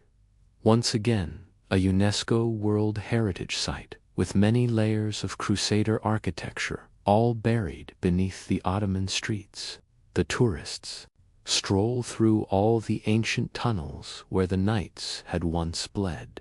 The minarets stand right beside the old Gothic arches. The fishermen cast out their nets from the very same docks where the refugees once leaped for their salvation. The past is not all gone. It is just buried under the stones, under the myths, and under time. And that is the true legacy of the city of Acre. It was not just a city or a single battle. It was a big crossroads, a big collision point of the cultures, the empires, and the ideals. A place where the faith, the ambition, and the fear all crashed together in one final fiery moment. The siege of Acre ended an entire era, but it also ensured that neither the Crusades nor the ghosts that they left behind would ever truly be all forgotten. Livia Drusilla was born in 58 BCE, at a moment when the Roman Republic was shaking. The dear daughter of Marcus Livius Drusus Claudianus, she came from a very long line of rich people with a want for power and a skill for staying alive in Rome's never-ending political blood game. Her right at birth was high class, but her world was a big mess. Rome in the late Old Republic was not just politically not steady. It was a big, open sore. Civil wars were fought between power-hungry leaders. Friendships broke, just like clay pots, and killing was almost a type of job. For a little girl like Livia, raised in this hot place, the lesson was very clear. Being pretty might get you looks, but being smart, loyal, and coldly smart got you to stay alive. At only the age of 15, Livia was given in marriage to her cousin, Tiberius Claudius Nero, a strong friend of the Republic and an enemy of the man Julius Caesar. This was not a love pairing. It was a political move, as most of the Roman marriages were. But young Livia very quickly got used to the job of a Roman mother, a loyal wife, a mother-to-be, and a quiet watcher of the changing tides all around her. When the man Caesar was killed in 44 BCE, the real big bangs started. Civil war came back with a real anger. Mark Antony and Octavian, who was Caesar's heir, fought to take the open spot, and Livia, she and her own husband, ended up on the side that was losing. Pregnant with her second baby boy, she was made to run from Rome, moving from one short-term safe place to another, while her husband ran from Octavian's big wrath. That long trip through being sent away, hard times, and almost always not knowing, hardened her. And when she went back to Rome under a weak forgiveness, she did not just come back as someone who lived. She came back as someone you should watch. That is when she met the man Octavian. He was 24 and she was 19. Both of them were already married. But when Octavian saw Livia, he saw something that was more than just beauty. He saw an equal person. Within just months, both of them divorced their partners. And in one of the most surprising political marriages in all of Roman history, Octavian married Livia while she was clearly pregnant with her old husband's own child. For the rest of her long life, she would stay right at Octavian's side. And when he became the man Augustus, the very first emperor of Rome, Livia became much more than just his wife. She became his helper, his partner, and some people whispered, his puppet master. When Livia got married to Octavian in 38 BCE, the Roman rich people choked on their own wine. He was a growing political star who would soon become Augustus, Rome's very first emperor, and she was a pregnant, just divorced woman. Scandalous did not even start to describe it, but Augustus did not seem to care. And Livia, she knew just exactly what she was doing. Not like his last wife, Scribonia, whom Augustus sent away on the day their own daughter was born. Livia was not an emotional bother. She was very quiet, very calculating, and politically very smart. Augustus did not just marry a nice woman, he got a strategist. From the first moment she came into his home, Livia put herself not as a pretty partner, but as a co-ruler in all things but the name. She had gatherings, she charmed senators, she helped her husband with political rivals, and she carefully made her image as the perfect Roman mother, dignified and obedient and loyal. But under the simple stola and the covered head was a mind that was sharper than half the whole Senate put together. Though she never got the title of empress in her own lifetime, there was no such real job. Livia had power from behind the big curtain. She was given her own big house, her own money, and even her own personal bodyguard. That was something not heard of for a Roman woman. But Augustus had full trust in her, and Livia played the long, long game. She did not ask for public power. She made herself a needed person instead. When Augustus was not there, Livia took care of his things. When the senators made plots, she whispered back counterplots. When the rivals came up, they often fell down. Sometimes, with a very suspicious speed, Livia's own fingerprints were almost never seen, but her being there loomed behind all the scenes like a quiet, ghostly figure. And maybe most important of all, Livia never gave Augustus a baby son. Their marriage did not have children, but instead of just fading away, she made sure her own son from her first marriage, Tiberius, stayed very close to the imperial circle. Livia was not at all interested in being the queen. She wanted to start a whole dynasty. To the people on the outside, she looked passive and graceful and pious. She went to religious events. She praised Augustus in public, and she lived simply in a city that was obsessed with too much. But those who did not see her power did so at their own risk. Because while Augustus made the Roman world one with his legions and his laws, Livia shaped the whole empire in silence, with whispers, with favors, and with quiet erasures. The big question is just how far would she ever go to protect the big dynasty she was building?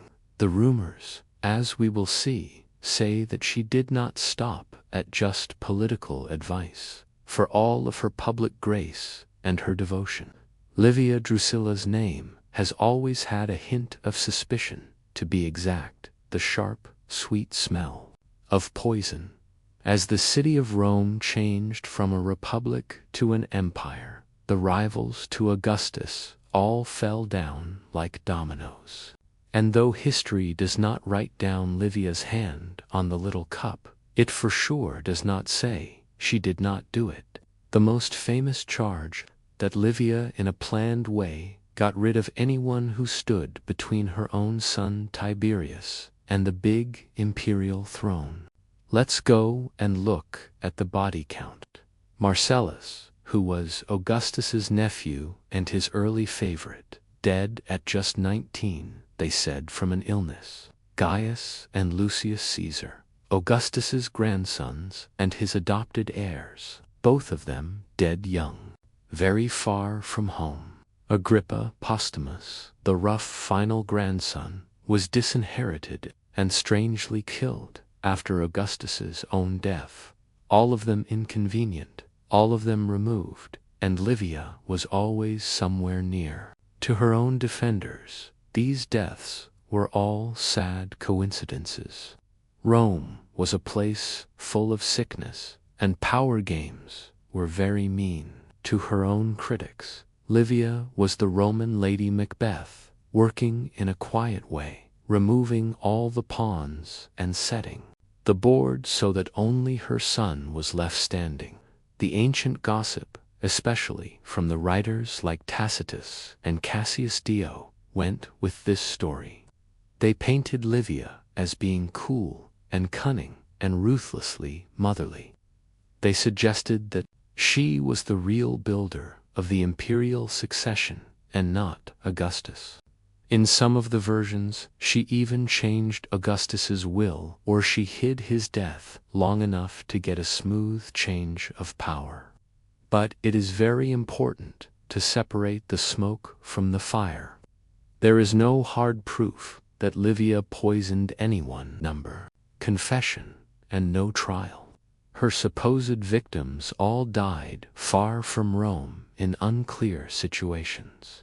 The Roman elite people loved a good conspiracy, especially when the powerful women were involved. Still, the pattern is very convenient. Too many of the rivals dead, too many of the inheritances changed, too many of the murmurs in the dark. Even the man Augustus, who loved and trusted Livia very deeply, once made a joke that she was more worried with the empire than she was with his health. It may have been said as a joke, but like most of the Roman jokes, it had a dagger underneath. Whether Livia really did slip the poison into the cups, or just outsmarted her enemies with her charm and her strategy, the result was just the same. One by one, the path to the power all cleared, and as the years went by, it became very undeniable.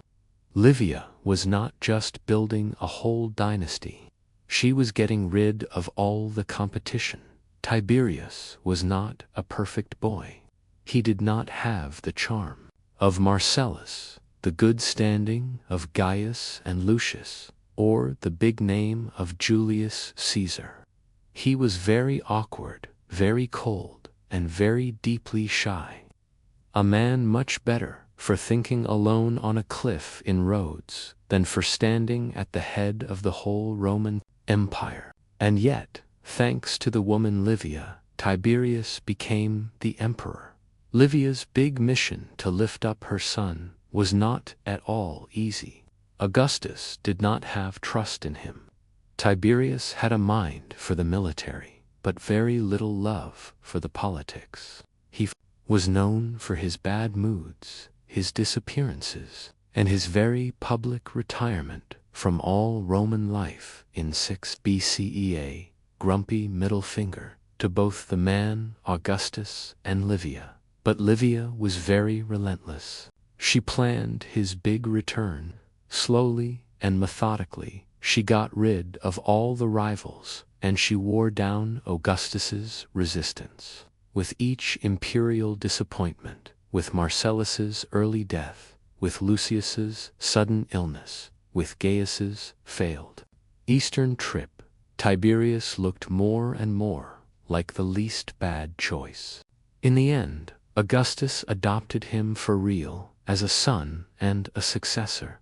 It was not at all love, it was resignation. And when Augustus died in the year 14 CE, the empire passed to the man Tiberius. It should have been Livia's big moment of triumph. Her son was on the throne, her legacy was secure. But the power did very strange things to Tiberius. Once he was in power, he grew even more cold and paranoid and suspicious. He left the city for very long times. He ruled through his letters, and he gave power to the monstrous Sejanus. He did not like the Senate, the people, and more his own dear mother. Livia, for her own part, tried to keep her influence. She expected to be treated as Augustus had once treated her, as an advisor and as a partner. She got the title Augusta, a never-before-seen honor for a Roman woman. The coins were minted with her own image, and statues were put up in her honor. She sat on a throne right beside her son during the public ceremonies, but behind the closed doors, Tiberius just simmered. He accused her of trying to control him, of planning a life he did not ever want. He reportedly refused to ask her for help, and most scandalously, he did not go to her funeral when she died in 29 CE, leaving her dead body unburied for many days, in a very final public insult to the woman who had given him absolutely everything. Livia may have won the big war for succession, but she had lost the big battle for her son's own affection. Livia Drusilla knew something that most of the Roman men did not. The real power did not always come from the Senate or from the battlefield. It came from how you looked. And so, while Augustus made the empire, Livia made herself into the perfect Roman woman, not a queen, not a ruler, but something that was much more dangerous, a symbol. She dressed in plain clothes, in a traditional stola and a veil, never showing off her jewels or her gold. Her hair was styled in the very severe, modest way of Rome's motherly past. In public, she praised being simple and virtue and piety. Behind all the scenes, she was running networks of influence, taking care of estates, planning the marriages, and shaping the political futures. But her greatest project was her very own image. Livia became the poster woman for all the Roman values. The statues of her popped up all across the empire, not just in the city of Rome, but in the provinces where the loyalty to the new imperial order needed some reinforcing. These were not statues of the goddesses or of the warriors. They showed her seated and serene and motherly. The message was very clear. Rome's new big empire was safe in the hands of a very wise, a moral, and a traditional woman. It was a masterclass in soft, quiet power. She sponsored the public works and the religious rituals.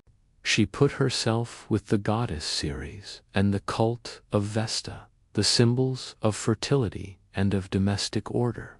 While Augustus claimed to have found Rome a city of just brick and left it a city of fine marble, Livia made very sure that that marble included her. Even the coins all changed. Some of them bore her face, something that was unheard of for a woman. Others referenced all her virtues, pietas and concordia and fortuna. Livia was not just a matron, she was a moral compass that was carved in silver. This was not just vanity, it was a kind of insurance. In a male-run world where women could be thrown away at a whim, Livia put herself into Rome's political DNA. She was not an accessory to all the power. She was a real part of the machine, and Augustus played right along. He mentioned her in his very own will. He left her a third of his big fortune. He even adopted her into the Julian family posthumously, giving her the name Julia Augusta. A political move, yes, but also a recognition of her own role in building up the empire. Through her image, through her patience, and through her ruthless charm, Livia turned herself into something that was new. A Roman woman who was too powerful to ignore, and too revered to remove, and too intelligent to ever underestimate. When you look at the big mess that was the Julio-Claudian dynasty, the madman, the monsters, and the megalomaniacs, you would never, ever guess it was built by a soft-spoken woman in a long stola.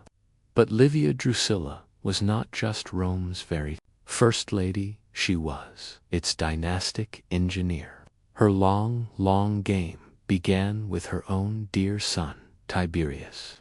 She cleared the whole board for him. But her big ambitions did not stop just there.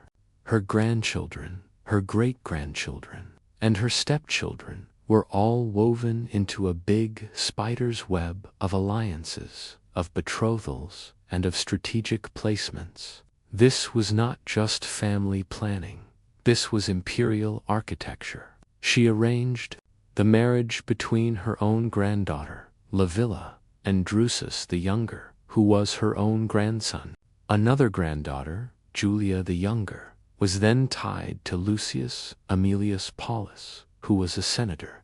Every single move was a brick that was laid in the imperial foundation. But Livia was not just playing a matchmaker. She was reinforcing all the bloodlines. She was consolidating loyalty, and she was keeping potential enemies under her very watchful gaze. Even Germanicus, the very wildly popular general and the adopted son of Tiberius, had Livia's fingerprints on his own ascent. He married Agrippina, the elder, who was Augustus's granddaughter. The union united the Julian and the Claudian lines, a symbolic and a strategic triumph. Of course, the dynasties that were built on politics and on paranoia rarely ever stay clean. The infighting erupted. The accusations of treason, of adultery, and of ambition all flared up among the imperial heirs. And many of the historians believe that Livia had a hand in steering or manipulating all the chaos. If someone had to be exiled or discredited or quietly vanished to preserve the dynasty's own core, so be it. After Tiberius came the man Caligula, Germanicus's son and one of history's most infamous tyrants. Then came Claudius, her great-nephew and awkwardly her grandson-in-law. Then the man Nero, who was descended from both Livia's bloodline and her political big plans. By the time that Nero fiddled while the city of Rome burned, Livia's family tree looked more like a giant bonfire. But make no big mistake, every single branch of that tree had been shaped by the woman Livia. She did not live to see the big dynasty crumble, but she did build its bones. While Augustus ruled an empire of all marble and legions, Livia ruled a much quieter empire, one of blood and marriage and manipulation. Every single emperor for the next half a century could trace his legitimacy all the way back to her. In the history of all the dynasties, she was not just a single link in the chain. She was the one who forged the chain. Livia Drusilla lived very long, too very long, if you were to ask her son Tiberius. She had survived Julius Caesar's own assassination, the fall of the whole republic, a dozen of the rival heirs, and the big transition into an empire. She outlived the man Augustus. She outmaneuvered her enemies, and she turned her family into the gods. But in her very final years, she found herself in an increasingly bitter standoff with the very same man she had sacrificed everything to empower, Tiberius.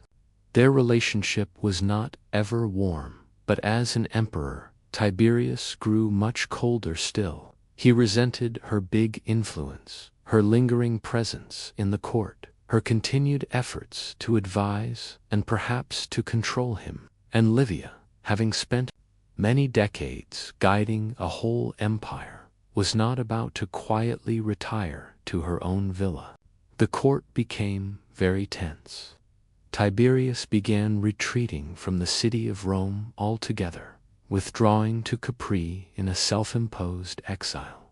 He left the governance in the hands of Sejanus, his ambitious and his ruthless Praetorian prefect. Livia remained in the city of Rome, surrounded by statues and honors, and the eerie quiet of being revered but no longer really needed.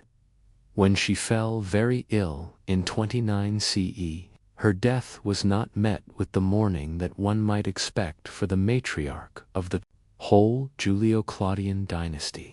Tiberius refused to return to the city of Rome. He did not go to her funeral. He delayed her deification. He denied her public honors. And most cruelly, he left her body unburied for many days. For the woman who had shaped an entire empire, it was a very cold and a calculated dismissal. Was it just petty vengeance or guilt, or perhaps a final act of defiance from a son who never even asked to be an emperor? The historians would later paint the man Tiberius as a brooding, a paranoid ruler who was haunted by his mother's own legacy. Livia had orchestrated his whole rise. She had cleared his path, and she had ensured his power. But in doing so, she may have crushed whatever bit of warmth existed between them. To the man Tiberius, her guidance likely felt much more like a kind of leash. She died at the age of 86, having lived through nearly 9 whole decades of Rome's most transformative years. No other Roman woman had ever wielded such sustained influence or had held court at the side of the emperors for so very long. And yet her final chapter was all marked not by a triumph, but by a silence, betrayed not by her enemies, but by the very same son she had raised to rule. Livia Drusilla died an immortal, but the city of Rome was not finished with her just yet. Though the man Tiberius refused to honor her in the right way in death, the empire she had helped to shape still remembered. Her own grandchildren, especially the Emperor Claudius, who was her own great-nephew, and her grandson-in-law, would eventually restore her place in the imperial pantheon. In the year 42 CE, over a whole decade after her death, Claudius formally deified the woman, Livia.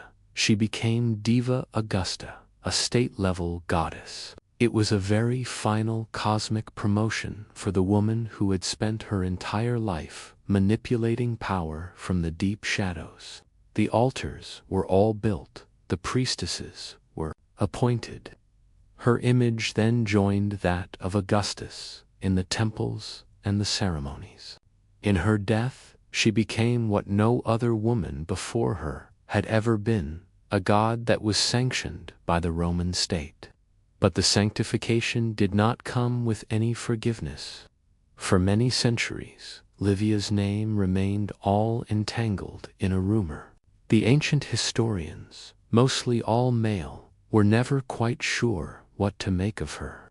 Tacitus portrayed her as very calculating and cold, a woman who excelled in all the arts of her sex. Cassius Dio cast her as an empress in all but the name, domineering and manipulative, and possibly responsible for more than just a few conveniently timed deaths.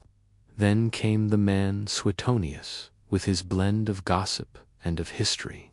He did not say outright that the woman Livia poisoned Augustus, but he certainly did let the rumor breathe.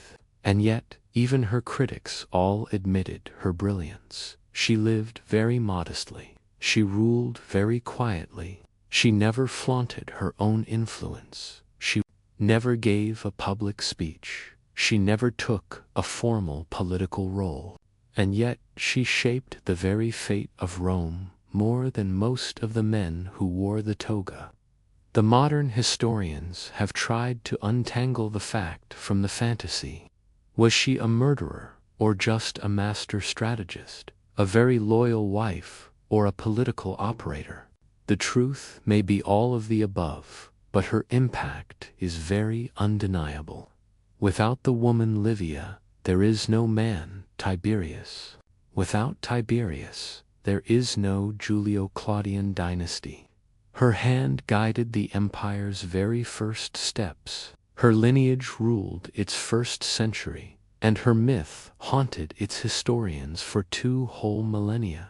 In a city of the emperors, the conquerors, And the demigods Livia did what no woman had ever done. She ruled the city of Rome from the shadows, and she ascended to the heavens, not by a sword or a speech, but by her survival in the very end. Livia Drusilla's story is not just about the palaces, the poisons, or the statues. It is about how one single woman navigated the sharpest political landscape in all of history without ever raising up a sword or even her own voice.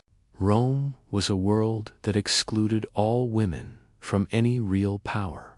And yet, somehow the woman Livia rewrote the rules without ever admitting that she held the pen.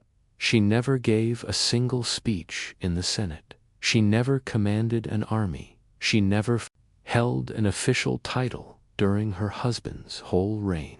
And yet, for 5 whole decades, no major decision was made in the empire without her own fingers brushing it first.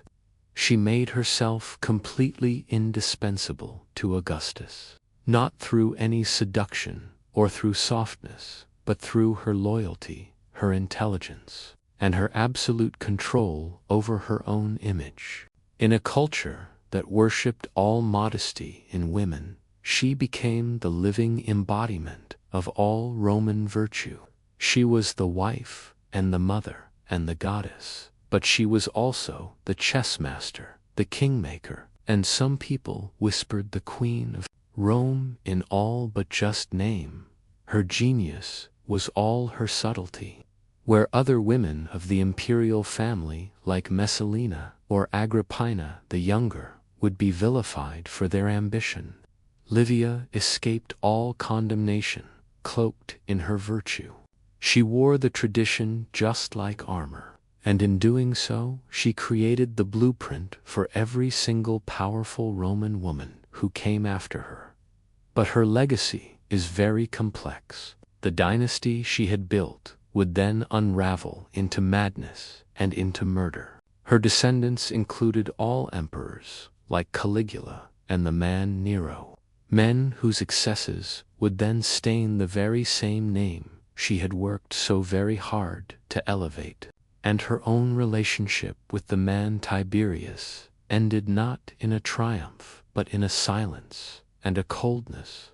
The power came at a very high cost. Yet despite all of that, Livia still endures. She remains one of the most fascinating figures in all ancient history, not because she ruled the city of Rome like a man, but because she ruled it like no man ever could, with great patience, with a silence, with the terrifying brilliance of someone who understood that real power does not ever shout, it just whispers.